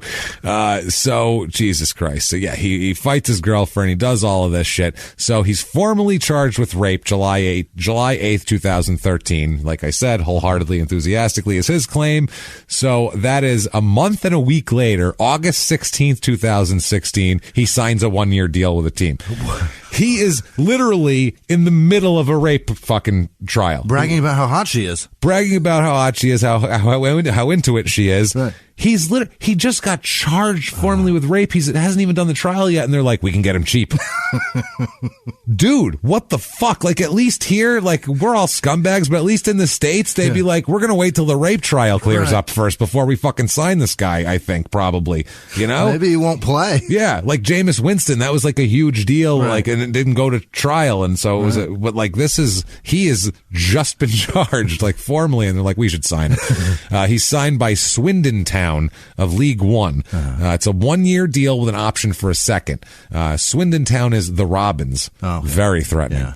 Super. Known as the most vicious bird out there. Is it BB? Like they robbing folks? No, Robins. Yeah, the Robins, motherfucker. We're going to rob everybody, and we're not. He scores his first goal against the Queen's Park Rangers there, and he ends up scoring 4 goals in November. He does really well for them because he's playing in kind of a lesser league. Oh, yeah. In 23 appearances in 2013, 2014, he scores 8 goals, which is pretty good. And in League Cup play, he has 2 appearances and scores 1 goal. Great. I don't know what that is. That's 1. So we're looking at good. it. Now, this is fucking amazing. Yeah. This is a great story. In 2013, right after the rape charge and the signing, oh God, he's pulled over on suspicion of drunk driving. Of course. Okay, obviously. If he's pulled over, he's drinking. Yeah. So he's pulled over. You know, they pull you over, they pull you out of the car. Yeah. So they pull him out of the car and they pull you away from your car back toward their car. So he is talking to 2 police officers that are questioning him and doing, I assume, sobriety tests and things like that. While he's doing that, obviously you just leave your car sitting there because you're with the cops. So you're not real like... You leave your keys in the ignition. While the cops are doing this with him, 2 men jump in his car and fucking steal it. Amazing. That's the ballsiest, most awesome theft I've ever heard of in my life. 2 cops are standing there with the man who owns the car. Yeah. 3 people you don't want to see you steal the car. Police officers and the owner of the car. And they're like, fuck it, just jump in and go. And they just took off. That's like in America. That's the British. It's amazing. Well, that's the like super ballsy equivalent of me speeding down the freeway, seeing a cop with a guy pulled over, and going, fuck it, he's busy. Yeah, exactly. But same thing. They're just like, they're busy. Take it. It's they ours. Stole a car right in front of these people. Like, it's they also were arrested later on in the day because they stole a car right in front of the police. They got a good description of them. Everyone saw them do it. It's like, we got the license plate already. Hey. What do you... We'll just catch up to him. Pick him up later? We'll catch up to him. Yeah, it's all on closed circuit. Don't worry about it. We'll see where he goes. Fuck it. It's cool. We know where he started. So we know his license plate. It's pulled up on the screen in the car right now. Yeah, it's fine. Really. And then they throw Nile in the back seat, and he's like, come on, let's go. And they all go chasing his car. Follow that car. Jesus Christ, like it's a cab. So yeah, he is being. I don't know. No thought. I don't know whether they arrested him or not, or whether they felt bad for him and were like, "Jesus Christ, I got his car stolen while we were fucking." Lucky day, punk. It's your lucky day. We had to. Grand Theft Auto's worse, so we had to chase him. So that's how it works. Awesome. So November 14th, 2013, he fails to report to the club for training after being given a period of leave here.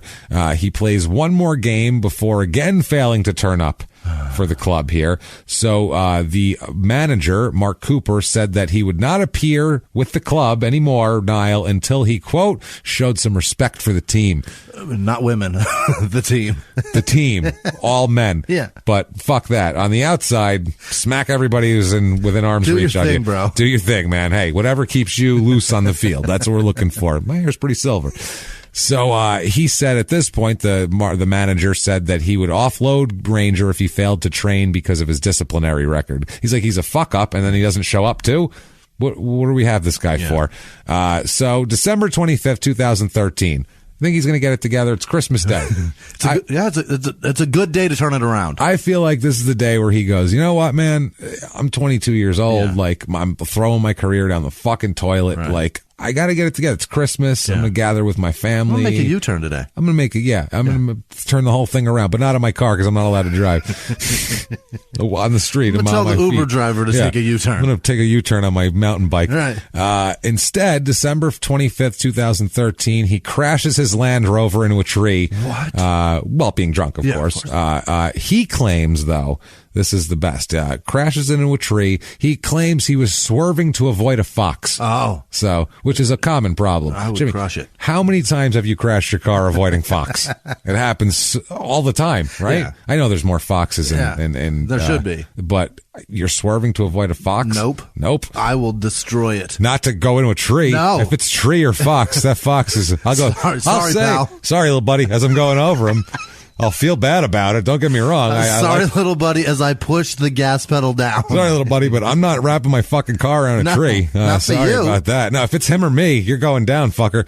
I don't care. Sorry, man. So, Jesus Christ. So he's doing all this shit. So you'd think his team would be like, we got to drop this guy. Instead, January 3rd, right after the new year, the chairman of the team of Swindon Town, Lee Power, has a press conference and said, we're shit canning Nile. He says the club will be meeting with Nile and his management in the following days to talk about it. Yeah. To talk about what's going to happen with him since he's shown such disrespect for the team and, constantly showed that he doesn't give a shit about anything we do here.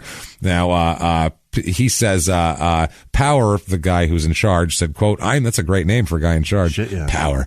He said, I'm the chairman of the club and I've got to do what's best for the club. Unfortunately, what's best for the club is having to sit down with Nile and talk about parting ways. While this is ongoing, Nile is not training with the squad. Okay. So you think he's going to be gone. Instead, he's recalled to the squad. They go, now you come back. The chat went well. You know what? We talked to him. He says he's, let me look at my note. He says he's good now. Is that all right? We figure we said, all right. Yeah, all right. All right, mate. All right. All right. Pretty solid. That's it. That was the whole conversation. Yeah. You're good. Okay, you're good. So, so he ends up, he scores in a 2-1 win on January 11th, and he continues to play through January and into early February, scores 3 more goals. He's on a roll. Yeah. Maybe he fucking turned it around. Yeah. Maybe that wrapping his car around a tree scared him a little bit. You know what I mean? Because I should do it. Nothing else so far has physically harmed him. Right. He's just harmed other people and been a dickhead. But maybe once he finally hurts himself, he'll go, Jesus Christ, I could have killed myself. I got to fucking get my shit together. Not quite. No. February 13th. You surprised? You said that you looked genuinely surprised. I'm surprised you're surprised. That was a good plan. It was very convincing. Right? I feel like I could have talked him into it. It's too bad you're not Nile Ranger. God damn it. If only I could play soccer better. Or at all. Or black. Have ever done it, ever. Yeah. Or, that would help too. Yeah. But I don't know. Does that help in soccer? I'm not sure. It helps in fucking everything. Yeah, I guess so. They are much better than me. Except politics. Doesn't help there very much. It's not a good one. Oh, Jesus. Poor Ben. Yeah. So, anyway, poor what? Ben. Ben who? Isn't that his name, Ben? Ben who? The black politician? Isn't it Ben? Ben Carson? Yes. That motherfucker doesn't know his ass from a fucking hole in the wall. Not poor that guy. He's a fucking idiot. Sorry, Corey. Poor someone who's smart, who fucking, might not get a chance. Not fucking Ben Carson. I like Booker. Yeah, Cory Booker's fine. Great. Ben Carson's a fucking moron. I'm sorry. That guy's an idiot. I know he's a neurosurgeon and he's a fucking brilliant man. And I'm sure when it comes to a brain, he's very, very brilliant. But when it comes to common knowledge. When it comes to speaking like a human, you're like, what the fuck is wrong with this guy? What happened? Did he eat the books? Is that, and he can process that Is now? he sleeping now while he's speaking? Is this sleep talking? What's happening right now? I don't like this. Not good at that. So, he's arrested. Not good. Not good at this. February 13th, 2014, he's arrested on suspicion of breaching his bail conditions in relation to an upcoming rape trial. Oh, okay. So he's got bail conditions where he's not supposed to go out and be an asshole while he's, waiting for his rape trial. Instead, he's arrested at 2:30 a.m. near the Tup Tup Palace nightclub again. That's his favorite. He loves that place. Yeah. He keeps going there. It's outside Newcastle there. He's doing his thing here. So that's February 13th. That happens. February 14th, he plays in a game anyway and tears his hamstring. Oh, no. There. So, I don't know. Maybe if you weren't out fucking drinking till 2:30 in the morning, maybe your muscles wouldn't be so goddamn cramped and tight and you wouldn't tear your fucking hamstring, stupid. Probably wouldn't be so dehydrated, fuckface. Yeah, that's what happens. So, he tore. That's his last game for Swindon Town after that. March 4th is rape court. Yeah. March 4th, 2014. Let's go heading on down to rape court. That's a good TV show. Heading on down to rape court. Who's the judge? I want to watch that. Jesus Christ. Every case rape is rape. Court. It's just rape. Gee, that'd be exhausting after 2 episodes. You'd be like, Jesus Christ. Fuck, I need a bath. No more rape. Jesus, this is disgusting, man. That would really show how common that shit is in America. What's wrong with everybody? Stop raping each other. Jesus fucking Christ. Enough. So the woman is giving evidence here. Yeah. The woman is testifying. She says she has no memory of the night beyond the bar where they met, and then she woke up naked next to him in bed. That's all she remembers. She said, I met him at the bar, and the next thing you know, I woke up next to him. Oh, he's that guy. So she's saying that. Yeah. Now, the trial in court, they heard that I guess she said that after they spent the night together, he told her that she should take the morning after pill. Oh. He tells her. Why? Yeah, why? I wonder why. So apparently there's something going on. She left, and I guess they continued to text each other all day. Then she visited her doctor and was checked at the hospital, and then made a rape allegation after that because she didn't know what happened. Well, I can tell you right away when he says that shit. Yeah, fuck. Yeah, that's why she went to the doctor after that and was like, I think something happened here, and she's right. The court, they talk about that they'd been messaging for a year before the incident. Okay. They've been messaging the whole time. Apparently, he has been through text, just trying to get her to hang out and trying to get in her pants for a year. Right. He's just it's a girl he's got on the side that he's trying to hook up with for a year, and he's every once in a while he takes a shot at her. Yeah. She in text messages that they exchanged, she jokingly called him a predator and Nile the Ripper. Oh my and shit God. like that, joking around, God, you won't leave me alone. You're a real predator. Oh, you like me too much. I feel like you might be Nile the Ripper and shit like that. So how many dick pics? Yeah. Oh God, he's sending her tons of cock pics. He's sending his mug shots like this one, baby. They put me away for something good this time. He denies the charge completely. This is bullshit. It's a good story. God damn it. Yeah. He says that he claims that the woman consented to sex at a hotel. They heard that he says that she agreed to meet him after they had swapped a bunch of text messages for a year after he was stalking her, or not stalking her, but trying to get her to hook up. They met that night. He says that that he has never in his life engaged in sexual activity with a female against her will. Men, he's just all of them. All of them. Every guy. Half his teammates, he just qualifies it with females. Yeah, that's why I love that. Never. Yeah. Can't say the same for the defensemen on my team. I get them good. That goalie. Keep them on their toes. The shit out of I keep them on their toes. Is there defensemen in soccer? I think so. I don't know. I know there's that in hockey. They play defense. It's non-skate hockey. You know it's what it is. It looks like that. Much bigger. Same kind of strategy, it seems like, to get things in angles. It's ice soccer. It's all angles. It's grass soccer. Yeah, ice soccer, grass hockey, same shit. So, so also he said that they talk about that they met at the city center bar. They went to different clubs before finally getting a room at the Carlton Hotel in the Jesmond area of Newcastle.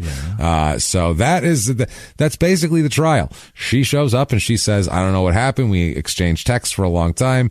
We met. Next thing you know, I'm naked. I wake up next to him and he says I should take the morning after pill, and I went to my doctor. And he says, hey, Fucking loved it. I texted her. We agreed on a hotel. She fucking digs me. Right. We hung out. We fucking had a party. Yeah. We joked. I fucking, I've been macking on her for a goddamn year, and then I got up in that ass, and that's how it is. And she went, I don't remember saying that was cool at all. You're not allowed to just hump on a person who's not conscious. That's not all right. And the jury is the only one who can decide this. They take just about an hour to reach their verdict of not guilty. Wow.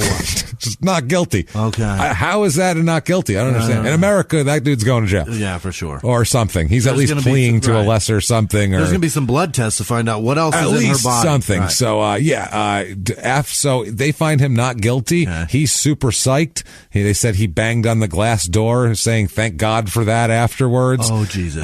He then thanked the jury. Yeah. And he thanks the jury, takes his tie off and flips it into the air and says, what a joke, and leaves the court. Wow. Does not fucking get it. Wow. Doesn't get it. What a joke. Literally takes his tie off like, fuck this. What a joke. Was it a clip? No, I don't think so. I think over there, people know how to fucking tie a necktie. Pretty good at it. Because they had to do it for school probably when they were fucking 3.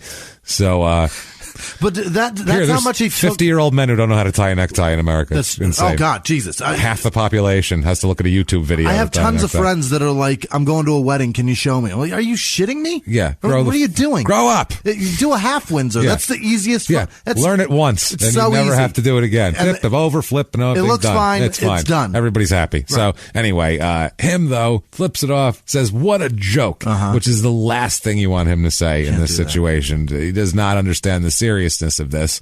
And it's basically, they go, well, her word against his. She says she was unconscious and doesn't remember, and he says that she was into it. So she was super conscious. He says she doesn't know. She said she doesn't have a story. Yeah. She says, I don't know. And he says he's got a story that's in his favor. Yeah. So we're believing him. That's not. Yeah. Here they'd be like, you're not allowed to have sex with an unconscious person. Right. That's not okay. If she didn't remember anything, then you should have stopped and whatever. So March 14th. That is March 4th that he's acquitted of rape. Yeah. You think he'd fucking... Oh, my God. I will stay away from women. I'd stay away from everything. Yeah. I'm not going out anymore, ever. I'm not going driving, anywhere. I'm not drinking. No, I'm staying home. Yeah. I'm going to watch movies. I'm going to sober tug the rest of my life. That's it. I'm going to find some real lame friends that I hang out with that like to do that shit myself. Talk about rain gutters. Sober, no lube, just a dry, sober tug. Not even enjoyable. It's great. Just to get it out. So... March 14th, 2014, he is charged with common assault after an incident in Newcastle City Center. At the Tup? It was not at the Tup, this one. He apparently was some guy in a bar, and he got a fucking whatever, got in a little brawl with him. He appears before the court and is released on bail. He's got another court date now. He's got so much shit going on. So finally now he's off the team. It's about fucking time for Swindon Town here. He played 28 games in all. He scored 10 goals in 28 games. She did well for them.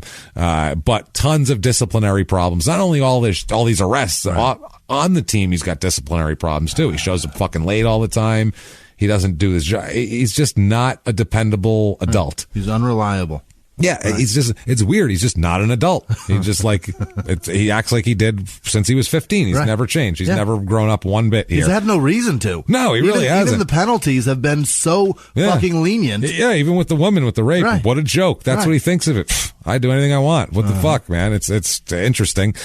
He says this one, though, he's off the team in May, where he says that he and Swindon Town mutually agreed to terminate his contract. Okay. They don't want me. I don't want them. They don't want me. Okay. I don't want fucking them. Got it. So, March 23rd, 2014. This is all in the same month. That was a court and then an arrest on the 14th. Now the 23rd, he's arrested again. Oh boy. This time he's arrested for causing criminal damage to a taxi in Liverpool. Well, I've never understood that. Go on. We'll talk about it here. The story comes out later and it's interesting, but he'll end up later on actually, he'll get fined and be charged with criminal damage. Yeah. Apparently he breaks out the taxi's window. And he says his defense is that he was enraged by being called a rapist by the driver. I don't know. Stop getting arrested for rape. That's pretty awesome. I mean, what the fuck, man? That is pretty ballsy. Dude, a driver is just like, what's up, rapist? Where are we going, rapist? If you're a famous dude who just had a rape charge, you have to expect, if I go out, people are going to call me a rapist. Right. I shouldn't go out if I don't want to be called a rapist. Like, I would think that 100%. How many times do you think Kobe has had that shouted at him? Oh, my God. How many fucking foul shots has he taken while everybody yells, rapist, rape? It's probably 30,000 people at a time. Yelling rapist at him. Fucking chanting sodomy. You can't do that. And this fucking guy is a cab driver, say it, and he breaks a window. He's fucking dragged away from the cab again. He's arrested again. And now, okay. How's he supposed to get around? He's not allowed to drive. He's got his license suspended for the next 100 fucking years, basically, with all his drunk drivings and bashing into shit. He's not allowed to drive.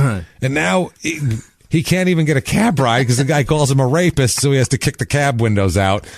That's awesome. So from now on, he's on foot or I picture him on one of those little Razor scooters, just going like, okay, I'm going to do this. Scooting around. That's all he has to do, though. Yeah. Now he's got to walk and scoot, and he does that, and fucking... It's funny, though. He calms down with the nightlife a little bit. He starts relaxing during the day, taking strolls, because he's not allowed to fucking do anything, so he's got to take a stroll. And one day he's taking a stroll, and he hears some dogs barking behind him, and he's like, what the fuck is that? And it's Bobby Colorado, animal trainer from Fredericksburg, Texas. And he says...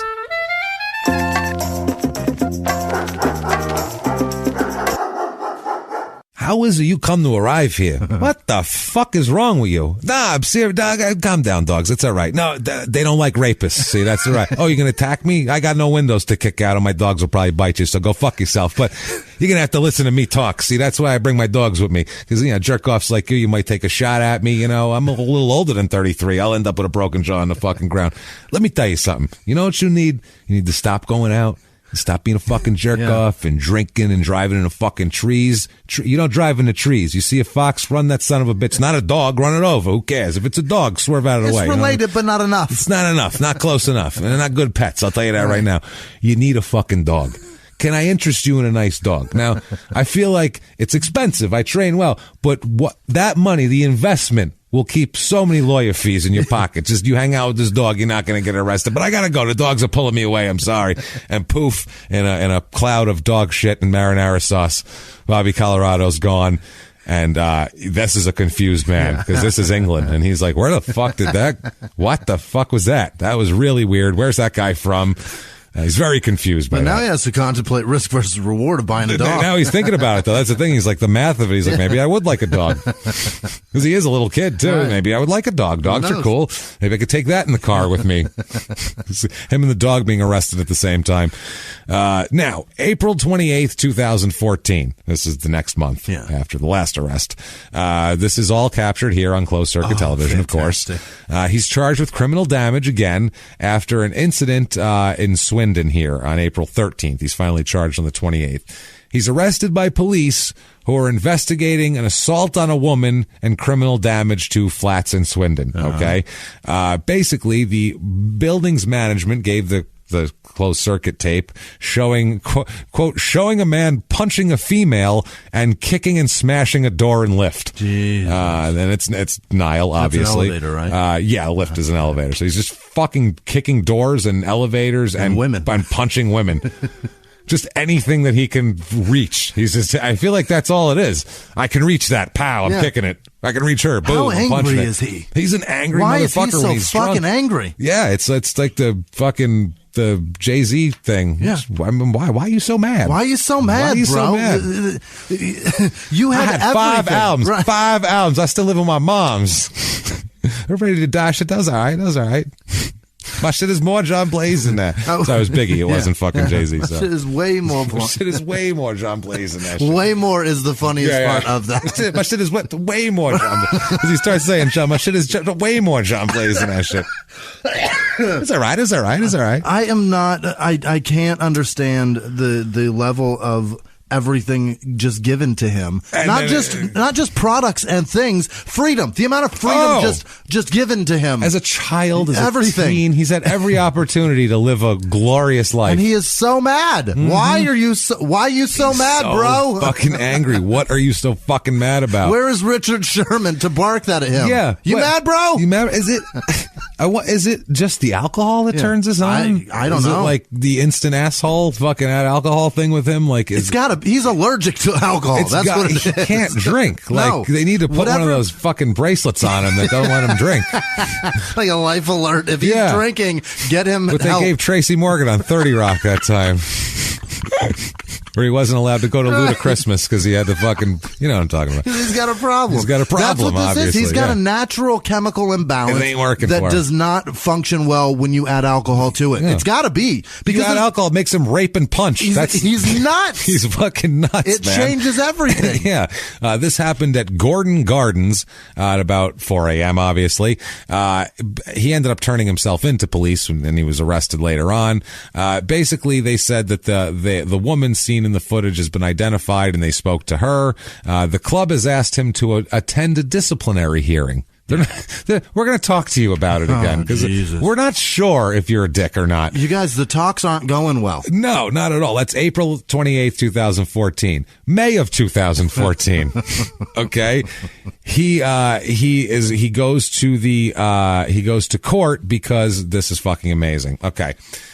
Him and his fucking cohorts. Yeah. He's got like 4 people with him. Mates. Here. He's got his mates. They're all found sleeping in a car. Okay. A crashed car. Oh, that's not good.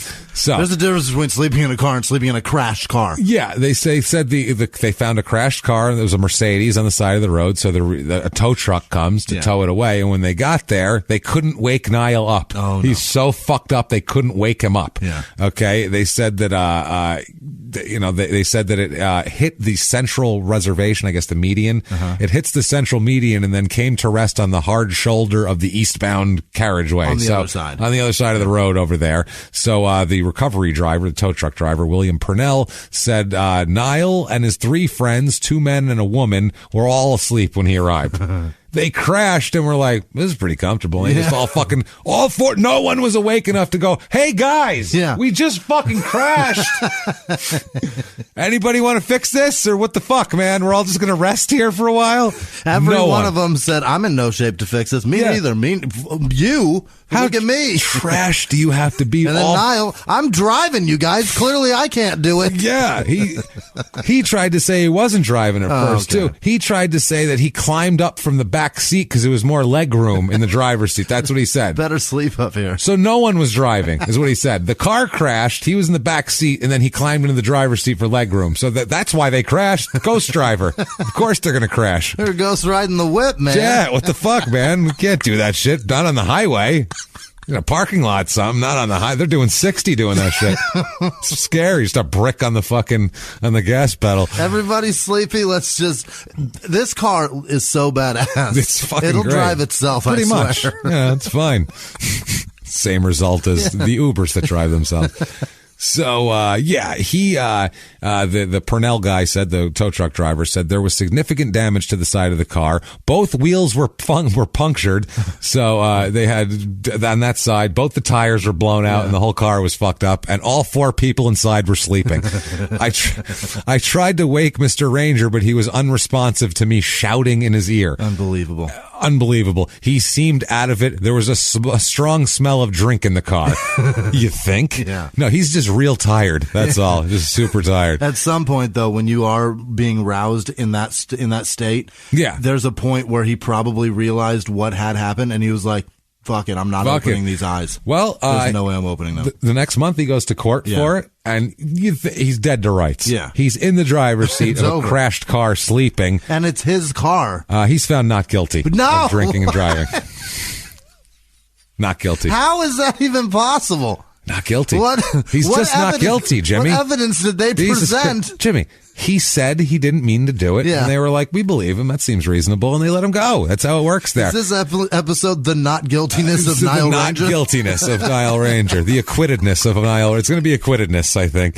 The court here said Mr. Ranger said he admitted to being the driver and that he had driven from Cardiff. Mm-hmm. He said, quote, the police officer said, quote, I then gave a roadside breath test, which he failed. Once he failed, he immediately denied being the driver of the car. The situation became volatile and inflamed once Ranger failed the breath test and I arrested him. Yeah. Then he started getting all up to that. He was found to have 50 micrograms per 100 mil. I don't know, some British. So the legal limit is 35, and he has 50. So he's drunk. That's their way of doing it? Micrograms per 100 milliliters. Yeah. That's like how you tell how much weed is in somebody's system. It's nanograms per milliliter and shit like that. And they do that with alcohol. This is micrograms in alcohol, because alcohol is... it's a little more strong, or a little less strong. A little less effective. It's just better for you. So it just gets you better. It's just better. Just get you quicker. You know how it goes. So, he said that he didn't even know how the damage to the car happened, as he had been asleep. He said he'd been asleep and he woke up to find his friend calling for a tow truck. And then he said, quote, I had an injury on my knee a couple months ago and I didn't have a lot of space in the back, so I swapped seats with him. Because when everyone's drunk and you crash, you go, I want to be in the driver's seat for this one. I want everyone to think it's my fault that this happened. He said, I then went straight back to sleep. The engine may have been running for heating purposes because it was freezing cold out. After a 2-hour trial, the judge said, quote, we find that you had no intention to drive that day. He did drive. He's literally shit-faced in the driver's seat of a running crashed car. You can't what the fuck, England? You can't get any more guilty than that. I'm sorry. He didn't have intention, James. The tires were flat. How was he supposed to drive? He obviously wasn't going to drive. His car was fucked up. What is going on? He just says, no, I was in the back seat and I decided to switch. And they went, well, that's what he says. It's all right. No. It's plausible. Here they'd be like, well, you shouldn't have done that, stupid. Now it looks like you're drunk driving. Fuck off. And that'd be the end of the goddamn thing. In America, if you are drunk in a car, and you have the keys in your pocket, you get a DUI. On your person. You get a DUI. You don't even have to have it in the fucking ignition. No. You can be in a parking space. Right. DUI. Keys not with a pillow, keys in your not even, and you're DUI because you could have drove. You could have driven. You have no intention to drive because you're sleeping. They said they don't think you intended to drive. Never mind the fact that he fucking did. That's how they got there. Oh my God, that is frustrating. I'm sorry. I mean, not that I'm pretty sure even if the keys are locked in the trunk, you still get a DUI. I think so. I think you have possible. to. I think that's what you have to do is lock the keys in the trunk. I think that's the only thing you're allowed to do. I know that locked in the trunk is something. Yeah, I think that's what you're supposed to do. Like they can't be accessible to you. I just know that if you're drunk, you get a fucking Uber. Yeah, and you get the fuck away from your car, and you go, and you come back the next day and you get the fuck away from your car. Jesus Christ! Yeah, don't be in the car. No. So that's early May. Now, May 9th, he's in court for the taxi incident here. Mm-hmm.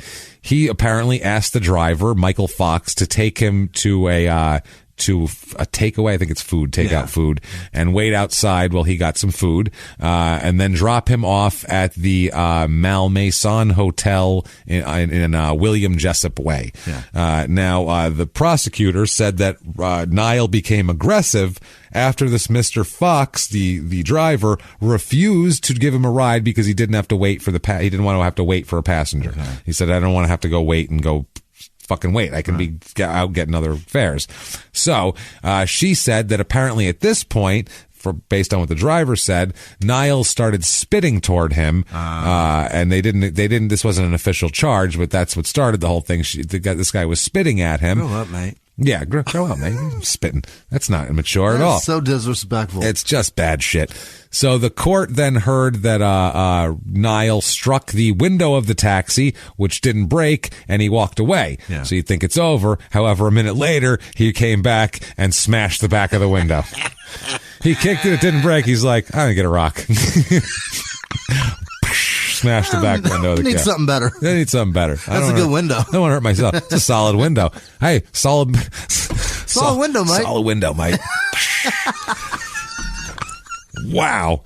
Unbelievable. Yeah. So he left the scene, and the cab driver called the police, who found Nile at the hotel that he told the cab driver he was going to go to. Right. So not a real fucking, didn't take a real Sherlock Holmes to figure out where to find this fucking guy.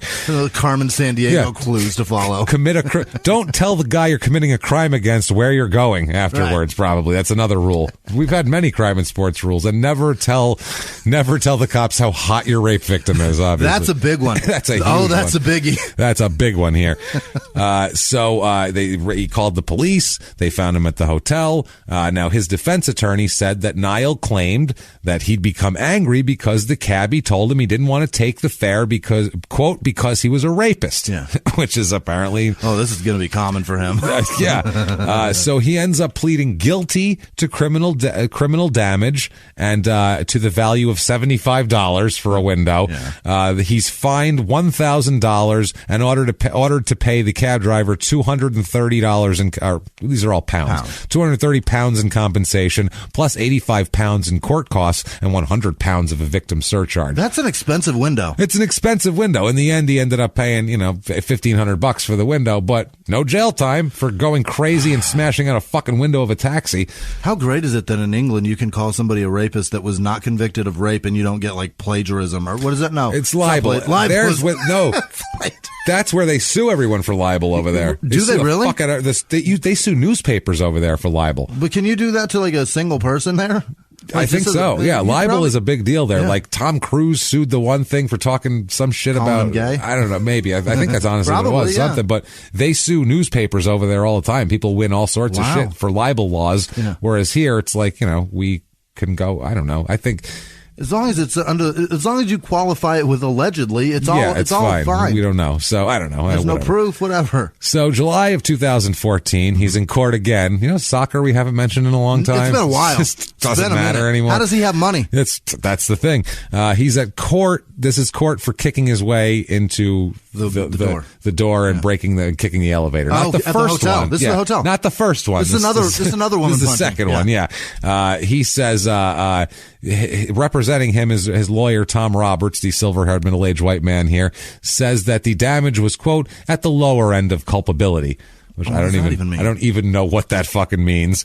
This is ridiculous. Now, this is awesome.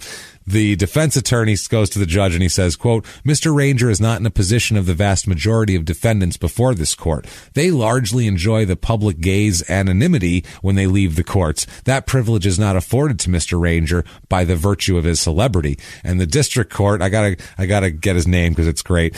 District Judge Simon Cooper, which is very British. Yeah. He says, quote, really? I've not heard of him. Which is just fucking hilarious. Really? Who the fuck is he? Well, no, who the fuck he is, so I don't know. Sorry. I don't know what to tell you. He could walk right the fuck out of here in a second. I wouldn't know any other way. Who's that? Baby Spice? No, I didn't think so. Okay, moving on. So, I had to look at the paperwork to know his fucking name. Had no idea. What's he do? I don't know. So, his lawyer went on to say, that Nile has received coverage in the, quote, tabloid national press, and that closed circuit TV of his incidents have been uploaded to YouTube, which they have. And there are comments made after the video by members of the general public not known by Mr. Ranger. He has to put up with that. Yeah. Poor guy. Oh, boy. Geez, acting a fool in public, and there's videos of him acting like a nutcase, and people can talk shit about that? Wow. He is ordered to pay a fine and court costs of $750, and he has to pay the landlord of that flat £2,435. Yeah. For, to fix the fucking door. So basically, nothing. Here's the thing, though. He just has to pay for it. We have a few accounts on social media that have tens of thousands of people that, coupled together, there's all of it together, there's probably 50,000 accounts that are associated with us. That is 50,000 people that have the ability to say horrible things to us if we act like assholes. The difference is, we don't fucking rape people. Yeah, we're not raping or kicking out car windows or fucking acting a fool or kicking in doors while I'm dragging a woman by her hair. That never happens. And I guarantee you, if I walked into a court and my lawyer told the judge, by virtue of his celebrity, the judge would probably say, who the fuck is he? I don't know who the fuck that guy is. Kid is. Never heard of him. But you know what the difference is? That I don't act like an asshole. No, that's the thing. We save that for other podcast hosts. So, August 16th, 2014, he's signed by a team. Somebody signs. What are you fucking signing? Wow. this is insane. Like, we'll take a flyer on the guy. He's signed like 2 years. Wow. He signed for Blackpool of the Championship League there. Okay. They have, I looked up, it says they have 3 nicknames. They have the Seasiders, which seems to be what they're called the most, the Pool, which is Blackpool, I guess, and the Tangerines. Which one? What? I guess because maybe they wear orange. None of those are related. I don't think they are, but Seasiders, I guess, is what they most call him. So he signed with them August 16, 2014. He's got another chance. Yeah. Like, you think he's just going to be grab onto this with both hands and not fuck up. He makes 2 league appearances and then goes AWOL. Gone for weeks. Quits. Just fucking disappears. Doesn't show up one day, doesn't come back. Just out. There's something wrong with him, and I can't believe nobody's figuring it out. He's got a fucking alcohol problem, amongst other things. But there's something definitely wrong with him. He's got issues, dude. Yeah. This guy needs more than just... It's not just AA. That's not going to fix this. He doesn't need AA. He doesn't need 6 months in jail is not going to fix this. He needs some serious fucking psychological counseling, alcohol counseling. Everyday one-on-ones. He needs a team like on Seinfeld. He needs a university, at the university level. They need to study him. Groups of people just discussing him and talking about him and figuring out what's wrong with him, because that's every goddamn day. Yeah, it's fucking ridiculous. He's gone for weeks. The Blackpool manager, Lee Clark, who's not a happy man, as you can imagine. Sure. We sign a guy who's really good, but a piece of shit. Out of him. Yeah. Now I don't even know where the fuck he is. Take a chance on him, and we're like, yeah, cool, this might work out, and then he's gone. Mm-hmm. He says, quote, if anyone can let us know where he is, send me a letter, and we will go from there. I don't know where he is. I haven't seen him for more than 2 weeks. He's been asked to report to training, and he's been asked to play in games, and he hasn't been seen. He may have been flying American Airlines. Yep. He's in Dallas. Check DFW. Terminal A of DFW. It just keeps going. He's wandering in circles. Yeah. So this guy sends that out, the manager. Yeah. So rather than respond to his manager, like with a phone call or something, he tweets. Nile tweets. Yeah. He tweets, quote, I'm in London. Family issues for the people that claim they don't know where I am. Exclamation point. Could have done better with a group text. Yeah, what? Dude, for the people who you didn't tell them where you were. Right. That's the thing. You're not supposed to be where you are, and you just disappeared. So how the fuck are they supposed to know where you are? But the people that you're concerned about knowing where you are clearly contacts in your phone. Yeah, they call those people. You could probably, I'm just going to tweet it out to people. That's your livelihood. That's your paycheck, you fucking dipshit. He said he had to go back to London. He had family issues. That's it. Sorry. Right. Family issues. Don't know what to tell you. That's the long and the short. So by January, rather than just shit can him, he's still on the team. They just begin to fine him for each day that he was absent now. Boy. That's their new thing now. So for Blackpool, he ends up with 14 appearances total, because he does come back later. Yeah. And 2 goals. Okay. For him, so that's something. In May of 2015, Blackpool releases 17 players following, I think, one of their leagues. I think they dropped down a league.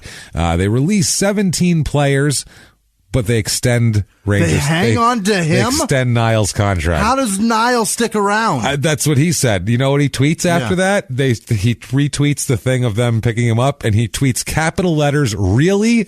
Question mark, exclamation point. Shocked that they fucking activated the option on his contract. I kept my job? He said, are you kidding? They're keeping me? I can just do this? I can just not show up never mind get arrested. At least before the one night he got arrested, he was there the next day tearing his hamstring. At least he was showing up. This one, he's just like, I'm not even coming to your fucking team. Like, he's gotten progressively worse here. He says he would, then he said he would return to the club for preseason training and participation for the next year, and didn't show up at all. Until he shows up finally on July 28th, by which point they had already played 4 exhibition games. Like, he did not even for training camp. He showed up like in the middle of preseason. He's like, all right, let's go. Regular season. What are we doing here, guys? The fuck, man. That is great. He's out of his mind. So he makes an apology to the team. Okay.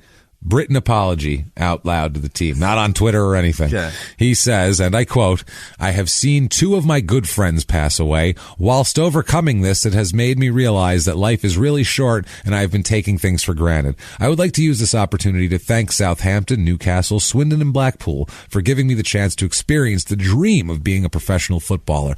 To add to this, I would like to apologize to everyone at these clubs, including management, players, staff, and fans. I should have given more and been a better role model. I would also like to add I'm sorry to my current teammates at Blackpool for being missing for a long period of time and not attending preseason and putting in the hard work during this time. Truth be told, I'm just a young boy who's been living the dream and playing a game which I do love and miss deeply, and hope that one day I will be able to get back on a pitch and play because life is really too short. Boy, he's dumb. Translated to American English, I'm good now. Yeah. I'm fucking good now. It's all good. I'm fine. It's cool. I think he looked at his bank account. That's what I think happened. Like, I think it was sobering. That's what happens to every time when you see athletes fucking up and fucking up, and then they're broke, and they're like, you know what? I really would like to. I'd like to go back to when remember when my bank account had money? Let me open up my heart. Yeah. Let me open up my heart to you. Speaking of that, R. Kelly has $600. I just read today. No fucking way. $600. Apparently, he had a bunch of bank accounts with like little bits in it, and he owed $200,000 in back rent, and they drained all his fucking bank accounts, and he has $600 to his name in one of his bank accounts. That's all he has. Yeah, and he still owes $50,000 to some landlord and a bunch of other people and his lawyer. He has $300 million. Yeah, he's got $600 in the bank. Oh my god! So fucking, you better believe you can fly because you're going to need to at some point to do you something. You better pray to Christ you can fly. I'm telling you, man. So December 29th, 2015, he's good now. He has another Land Rover. I don't know how he's got a car at all. It's all personalized, and he jacked it all up. It is set ablaze by vandals. Burns to fucking cinders. Gone.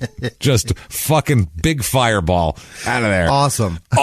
Fucking amazing, right? If anybody deserves it. What the fuck, right? He's fucked over 4 different teams now. He's beaten women. He knocked a guy. The guy deserved it who called him fucking names or talk shit about. Don't talk shit to an athlete about what he's doing. You want to say hi to an athlete? Just go, how you doing? I'm a fan of what you do, or I like watching you play, and walk the fuck away. Don't be like, hey, asshole, what are you, fucking shitty football player? They don't need that shit. If you're going to say anything to him that's going to be negative, fucking find clever somewhere in something clever that they might actually laugh at, or that everyone around can be like, hey, he's obviously just fucking around, take it easy. But don't just be like, hey, fuck you, I don't know what a black drop an N-word. Racist. I don't know what maybe. I don't know what a black, racist term, and I don't know. I'm sure it's an N-word. It's a baby. I'm pretty sure that's pretty common everywhere. Yeah, probably. I don't know though. That might be more. That might be more American. I think that's in Africa. It's probably not a thing. Yeah, well, I doubt. No, but that's what Richard Pryor says. Anyway, really? He says that's why he liked going to Africa. Oh, because the word's not there? Nobody ever called him that. That's what he said. That's clever. Pryor or Muhammad Ali? One of the two. I don't remember. They're both fucking awesome. I just assumed that's probably true. It's one of the two. Yeah, they said that's not, since I've been here, not one time. I guess not. That's very funny. So, I mean, he's done all this shit. He's fucked over these people. The fans have to be upset. I kind of, honestly, I kind of feel bad for him almost with the car at this point, because that was uncalled for, but I actually don't. But you know who I really feel bad for?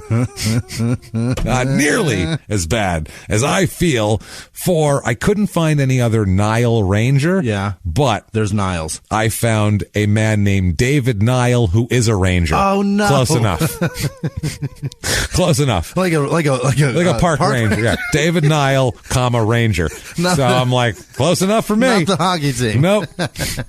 Just David Nile, a Ranger. Where at? In England. That's fantastic. Like, this is fucking amazing. So why not? That's amazing. So February 2nd, 2016, Blackpool announces that Ranger had left the club. Yeah. So he's finally gone. The apology didn't quite stick with him here. Doesn't have any appearances that year, 2015-16. August 3rd, 2016, Southend United announces that they signed Ranger to a 1-year contract. Jesus Christ. This guy's the luckiest fuck on earth. Oh, my God. They are the Shrimpers, or the Blues, they call them. Also the Seasiders. They just call everybody the Seasiders? What the fuck is that? It's an island. I guess they call you by your color, the Blues or the Tangerines or whatever the fuck, but the Shrimpers, the Seasiders, that's weird. It's all that's true. It also is all an island. He made his debut 13 days later. He in a win, he's substituted with an injury halfway through the first half because he hurts himself. Yeah. He said about this, he said he was trying to get his shit back together here. And he says, quote, I woke up one morning in the summer and thought, what am I doing? I looked in the mirror and I saw myself getting a bit of a belly. I remember going for a hill run and playing Power League with my mates, and I was blowing after one run. Not his mates. Yeah. Air. Yeah. I said, nah, I've got to sort it out. I believe I've grown up now. But maybe he didn't mean that. Maybe he didn't mean that. After I blew a couple of my mates, I was like, I don't know. I don't think I've got it anymore. I don't got it right. It took a while. But his last line is, I believe I've grown up now, which is, he might as well have said, I'm good now. Yeah, it's as British as it gets for it. I'm good as a total British. I'm good now. So, he scores his first goals for the Shrimpers there. November 12th, he scores 2 goals, 1 in each half. All right. Not too shabby. On December 1st, they're so satisfied with him, they sign him to a new contract that commits them till 2020. So he's not got arrested for a month. Let's give him a 4 or 5 year deal. Like, jumping the gun a little bit, Chief, I think. So December 2016, that was, by the way, they signed him in November 2016. Right. That's what I mean. His timing is comedically beautiful. It's impeccable. December of 2016, he is arrested and charged with conspiracy to defraud and conspiracy to commit money laundering. Oh, my God. Oh, yeah. In respect to offenses alleged to have been committed in February 2015, they are charges of conspiracy to defraud by obtaining bank details and transferring money illegally from other people's accounts. He's just stealing money. He's just electronically stealing money from people because he needs fucking money. The court hears that he conspired to use the bank details of a woman named Diane Bloss to move 2,090 pounds from one account to another. This is not worth that, dummy. That's what he's doing now. Yeah. And we were right. He's got no money. He's got no fucking money. Yeah. During the proceedings here, they talk about how he obtained the details of her online HSBC account and transferred the money into another account. The prosecutor told the court, quote, there was a transfer through an account belonging to an innocent third party. So he laundered it through. Put it in mom's account, put it in this account. He washed it to himself. Right. So he didn't connect right to him because he's a fucking tried to set somebody else up for it, basically. There are 2 parts of the fraud. That just makes it double fraud at that point. The fraud to acquire her details and what happened next with the money. So twice fraudulent and money laundering. All that shit makes sense. So January of 2017, he ends up pleading guilty of conspiracy to defraud. He has to do that because this isn't shit where it's funny because when you're shit-faced and you wake up on the side of the road in a crashed car, you can say, I had no intent of driving. Right. This is just electronic. No choice, babe. There's not even, I don't want to hear what you say. I'm looking at a paper, and you put this to here to there, and that's all illegal. So here's the story. Black Shoulder and white. shrug. Right. Sorry. That's it. You're done. There's nothing that can be a plausible story at this point. This type of business shit, it's like you get in trouble, like in the U.S., you get in trouble with like the SEC, these guys trading. It's just on paper. Right. You're Bernie Madoff. You're going to fucking jail. Like they just go, hey, look at all this numbers, and then you're done. Right. That's it. There's no opinion. There's no, I don't know if he was thinking that or what he, no. It doesn't matter what he was thinking. Black and white. Because numbers. This money moved here, all wound up in his bank account. Somehow he ended up with all of it. Looks like he stole it. Right. Fuck off. Didn't happen by accident. They go, hey, did you give that to him on purpose? No, stolen. There you go. So he pleads guilty to conspiracy to defraud, but denied a charge of money laundering, which they just kind of let lie. They didn't push it for some reason here. I don't understand it. His defense attorney, wow, this is a name right here. Yeah. This is a silver-haired middle-aged white man, Angus Bunyan. Angus Bunyan. Is it Paul's cousin? It's spelled Bunyan, like Paul Bunyan. Yeah. It's Angus Bunyan. Like he's Bunyan O-N? I think so. I don't fucking remember. It doesn't matter. It's probably spelled in different ways and whatever. This is British cousin. Angus Bunyan comes to court with an axe on his shoulder. Dragging a blue ox. I'm Angus Bunyan. Who wants to speak with me about my client? He says old Angus says, quote, he is 25, and though he has some previous convictions, the only serious one was more than 10 years ago. He's only 25 Only 25. Old.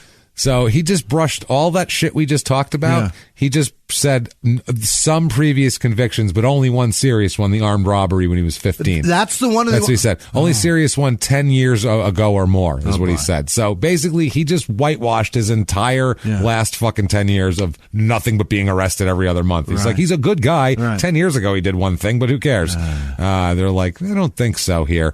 He pleads guilty to that. We'll talk. Sentencing comes later. We'll talk about that. February of 2017, he is suspended from the team for admitting cocaine and MDMA use. He's doing drugs too. That makes sense. Yeah. Yeah. All this makes a lot of fucking sense. Now it's all balancing out. It all is balancing out. He goes to the club. He gets all fucked up. He's drinking. He's got drugs in his system. He's acting like a fucking lunatic. Now it makes sense why he's fucking crazy. Yeah, they went to do drug tests, and he went, I'm not taking that drug test because I did coke and MDMA, and so so he just admits to it rather than take the test and be busted fucking cold and scientifically for it. Who knows? Right. Yeah, who knows here? He does have 27 appearances and 8 goals that year, which is not bad in 2016-17. Maybe should have been doing coke earlier, bud. Yeah. Well, it comes here. Jesus Christ, really? Maybe that's the key. You got to be on ecstasy when you're running around the field. I just want to touch that dude over there and then kick the ball. I think it would feel really good. Pumping all that music in. I want to feel his shirt. That looks cool. And then I really want to kick that ball hard. The boo feels so good right now. So Keep cool. booing. Oh, the vibration right in my chest. Hey, Ranger, what are you doing? Just lying on the grass, man. It feels good. I can count every blade in my back. Feel it on your skin. No, take your pants off. Seriously. Feel it on your skin. You're in the middle of a fucking game. Put your pants on. Jesus Christ. So good. May 23rd, 2017 is sentencing for the financial crime here, the conspiracy to defraud here.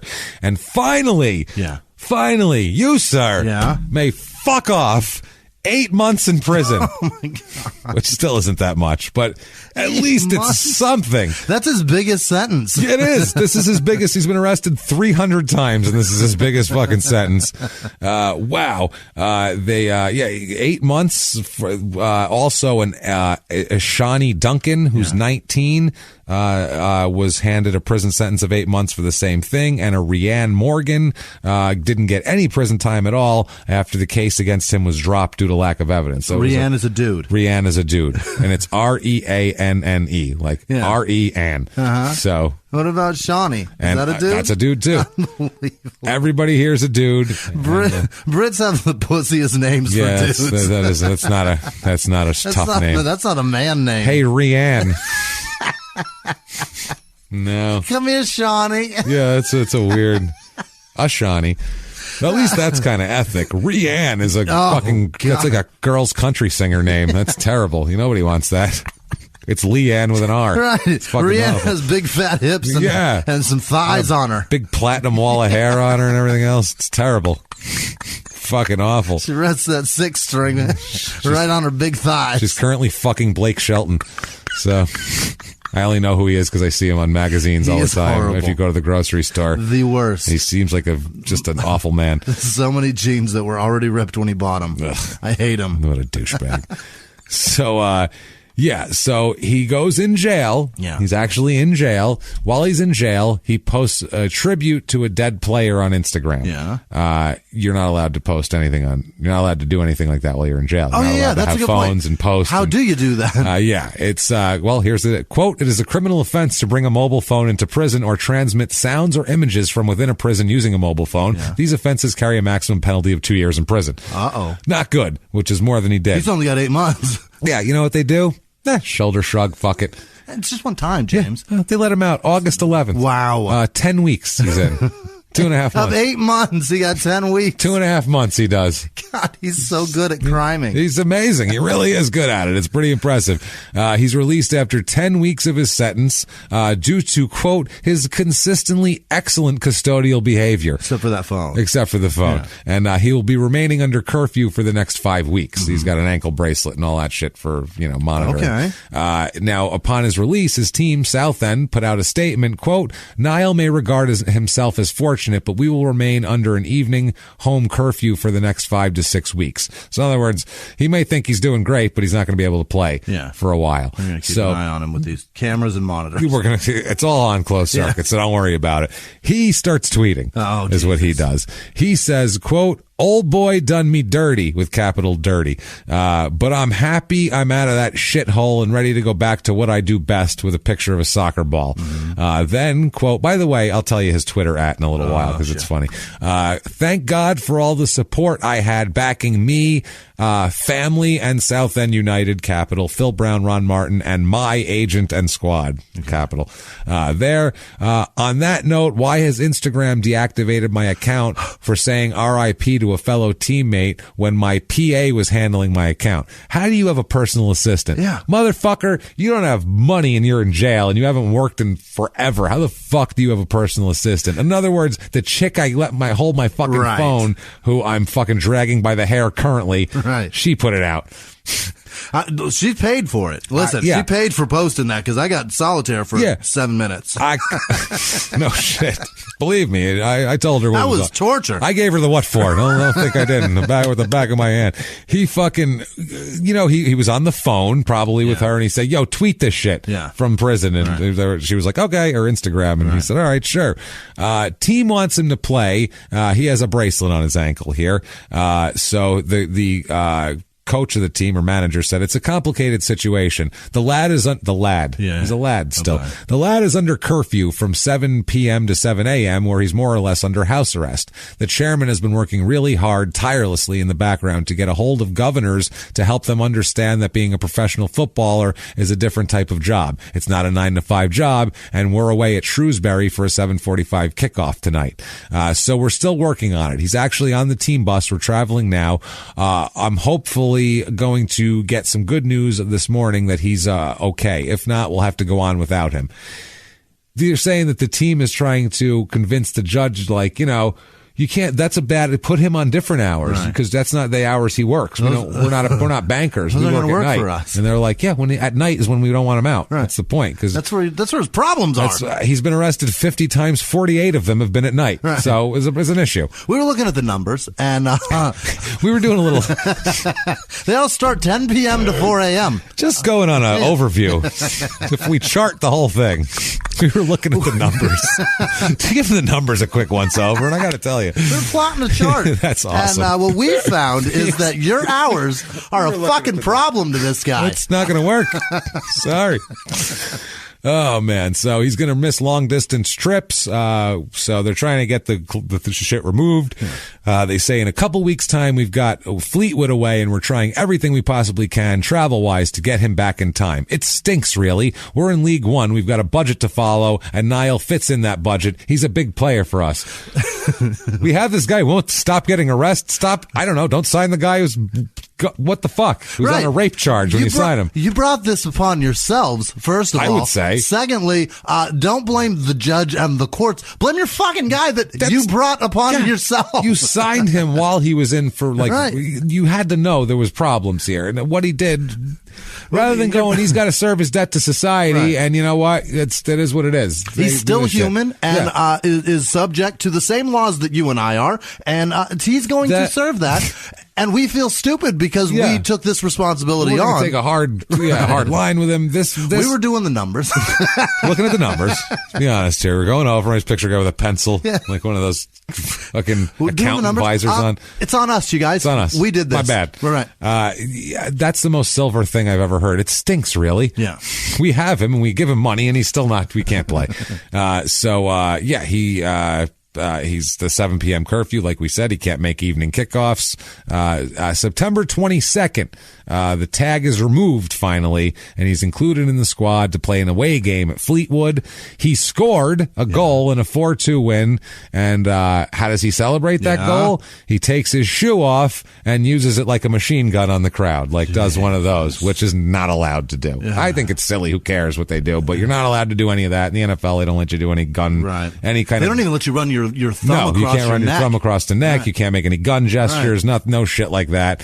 So he mimicked it like a machine gun. He held it down by his waist and did that to the crowd, which was a bad. Stupid. He got a lot of just for him. Yeah, he should as a guy that's a criminal, he should keep his fucking head. If I was that guy, even if I was me and I don't care about this shit at all, I'd score a goal and I'd quietly do the sign of the cross and walk to the fucking sideline. I'm a nice guy. I'm not bothering anybody. Right. Fuck off. So, Jesus Christ. January 4th, 2018, his contract with the club is finally terminated because of, quote, recurring disciplinary issues, which shocks fucking no one. He says, quote, I've been sacked from a few clubs, which is obviously not good, but I haven't been in trouble for ages. He was just in prison 6 months ago. Southend only got rid of me for lates, which was stupid on my part. He was late all the time.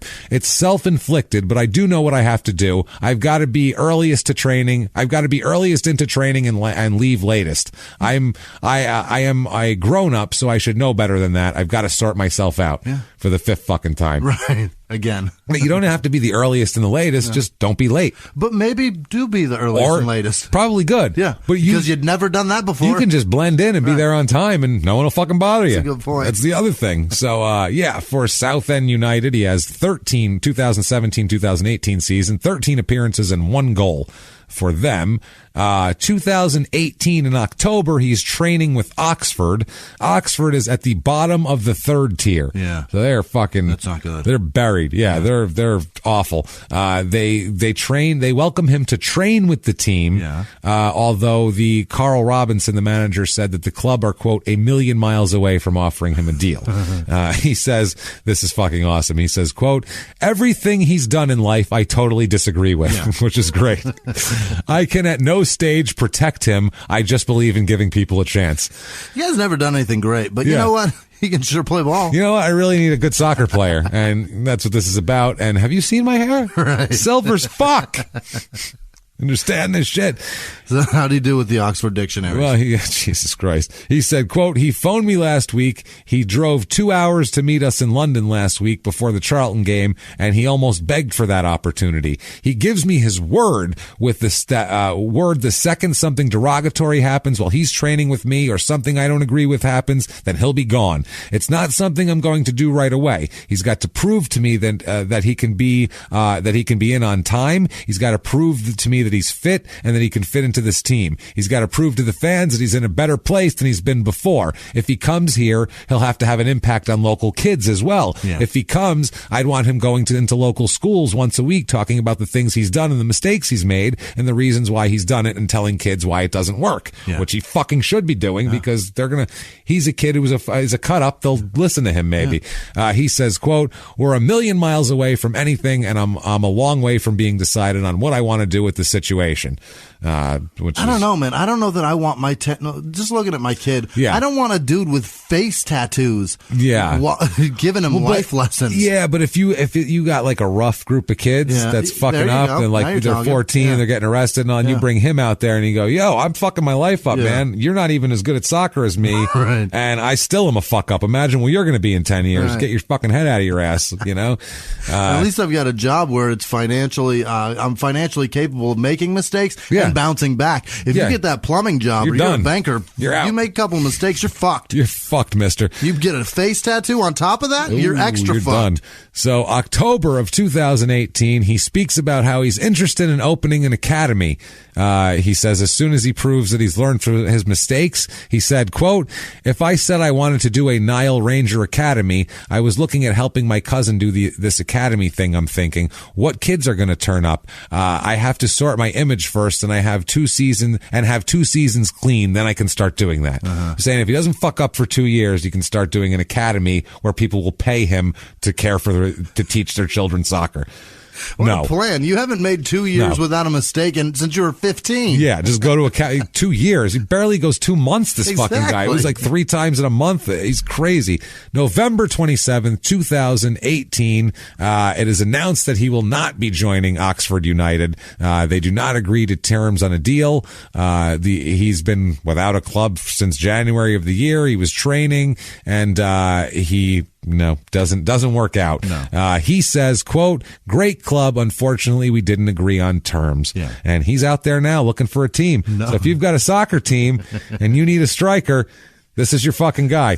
He might show up. He might show up. Can't get enough Nile Ranger? No. I honestly can't. I like this guy's crazy There's as shit. one woman. There's a few women. Who can get plenty of him. You can follow him on Twitter. He is at Nile Power Ranger. No Yes, way. he is. I was waiting to tell you that. Here. I saw the look. I've been waiting for that look for 2.5 hours for that look to come. He is in that era. Yeah. That was Power everything Ranger. to him when he was 8. Absolutely. That is incredible. Nile Power Ranger. He must have loved it that his last name name was Ranger. Yeah. He goes, this is fucking awesome. Call me Power. How did he not put Power on one eyebrow and Ranger on the other? He missed it. And he worked. Or at least on the side. Yeah, he's fucked it up. He played soccer for a man named Power. That is amazing. Power Ranger. Yeah, there you go.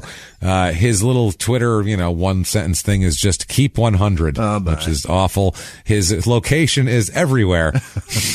That's scary. Which is fantastic. He follows 350 people. He has 46,200 followers. He's doing great. He's fucking crazy. Yeah. So they tweet. Everyone follows him to find out what he's going to do next. He's spelling his name out in money. He's doing crazy shit. He's Dennis Rodman of Twitter. He's Dennis Rodman, Pac-Man Jones, divided by, I don't know, Gavin Grant or Marlon King. Sorry, Marlon King, not Gavin Grant. Gavin Grant, just a murderer. Yeah, Marlon King is the one punching women and acting a fool in nightclubs and shit like that. Also on eBay UK, the UK version of eBay, you can get an 8x12 signed picture of him on Newcastle for £22.99. That's a lot. Yeah, $22.99 and $8.45 for postage.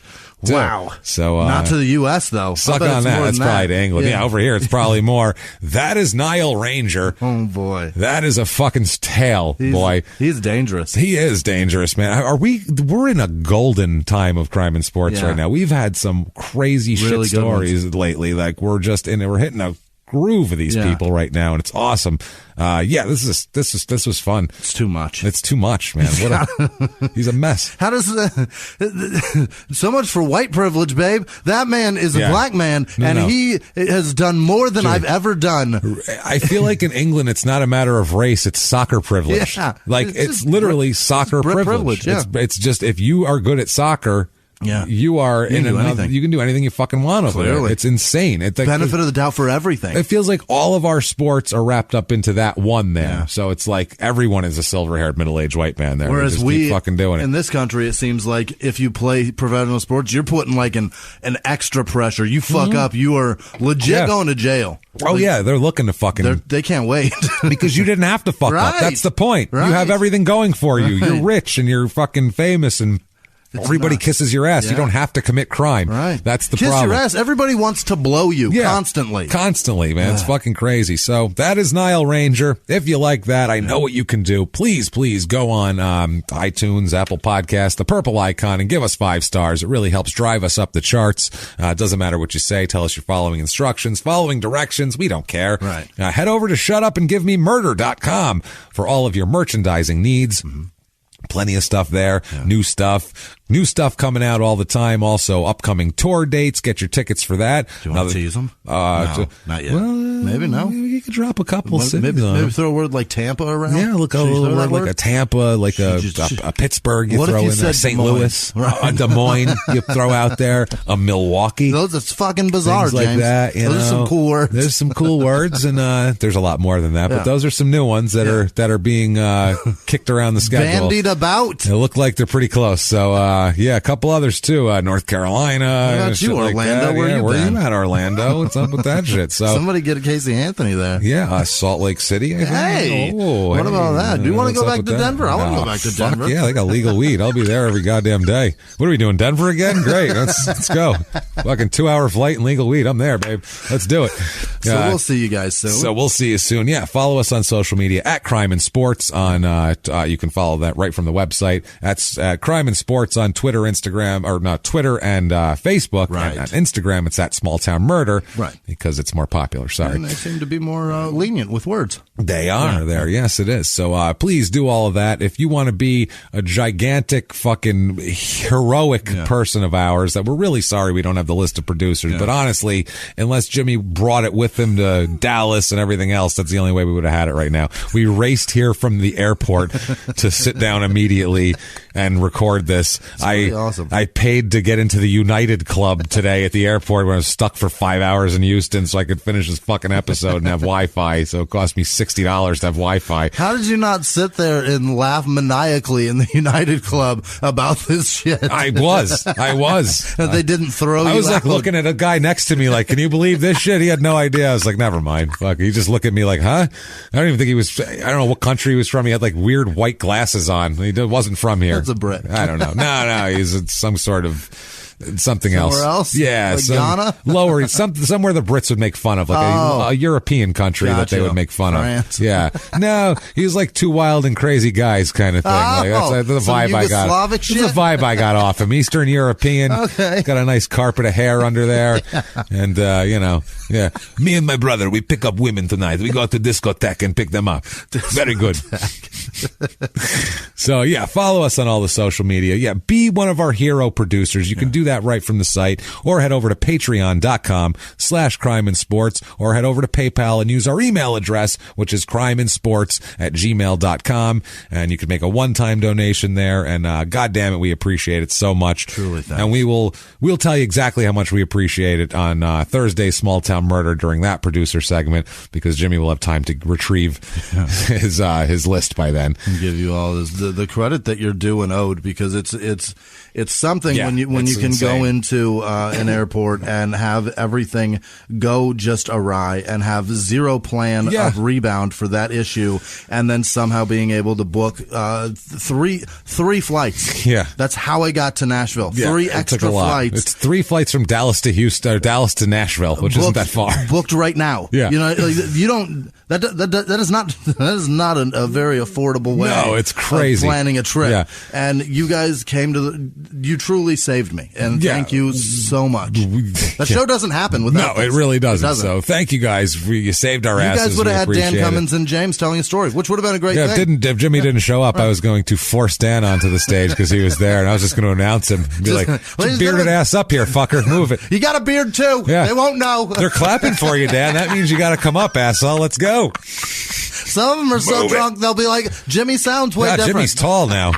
I thought Jimmie was the short one. What's going on? But they're both 6'4". What the fuck? He's got a lot more color in his tattoos than I remember. Christ. Yeah, this is super weird. But no, thank you for that. Thank you for everything at the live show in Nashville. You guys were you were amazing to us. We really appreciate it. What if people want to say hello to you and tell you that they appreciate you, or whatever? They want to call you a rapist so you can kick in their taxi door. Whatever they got to do. You can find me at Whisman Sucks, WHISMAN Sucks on Twitter, Instagram, and Snapchat. And again, it's fucking humbling and a pleasure to really be able to be involved with you guys and actually be able to write back. So I'm doing my best. It's not easy, but I'm trying. Where can they find you and not get a hold of you? Oh, you can find me very easily at Jimmie P is funny and on the sites there, or you can copy and paste my last name from the show description if you want to find me that way, because you won't spell it right. So just do that. Make it easy on yourself. But with that said, holy shit, what a while. The last couple weeks of Crime and Sports have been great. And then we had Jim Neidhart before. There's been a lot of crazy. The last month has been so fun. It's been a lot of fun. We're going to keep it going because our list is so fucking, it's thick with all sorts of good ones. I've been saving up these good ones so we wouldn't be, we got some updates coming. Yeah, we got updates coming. We have a whole lot of stuff coming. So keep on tuning in every goddamn week, live from the Crime and Sports Studios. We will see you next week. Bye.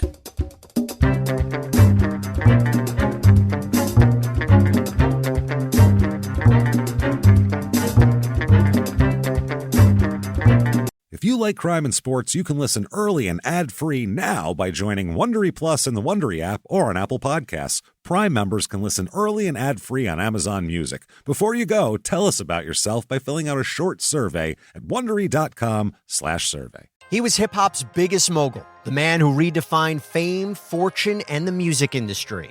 The first male rapper to be honored on the Hollywood Walk of Fame, Sean Diddy Combs.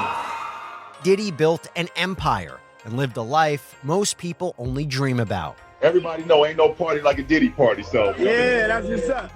But just as quickly as his empire rose, it came crashing down. Today I'm announcing the unsealing of a 3-count indictment, charging Sean Combs with racketeering conspiracy, sex trafficking, interstate transportation for prostitution. I was up. I hit rock bottom, but I made no excuses. I'm disgusted. I'm so sorry. Until you're wearing an orange jumpsuit, it's not real. Now it's real. From his meteoric rise to his shocking fall from grace, from law and crime, this is the rise and fall of Diddy. Listen to the rise and fall of Diddy exclusively with Wondery Plus.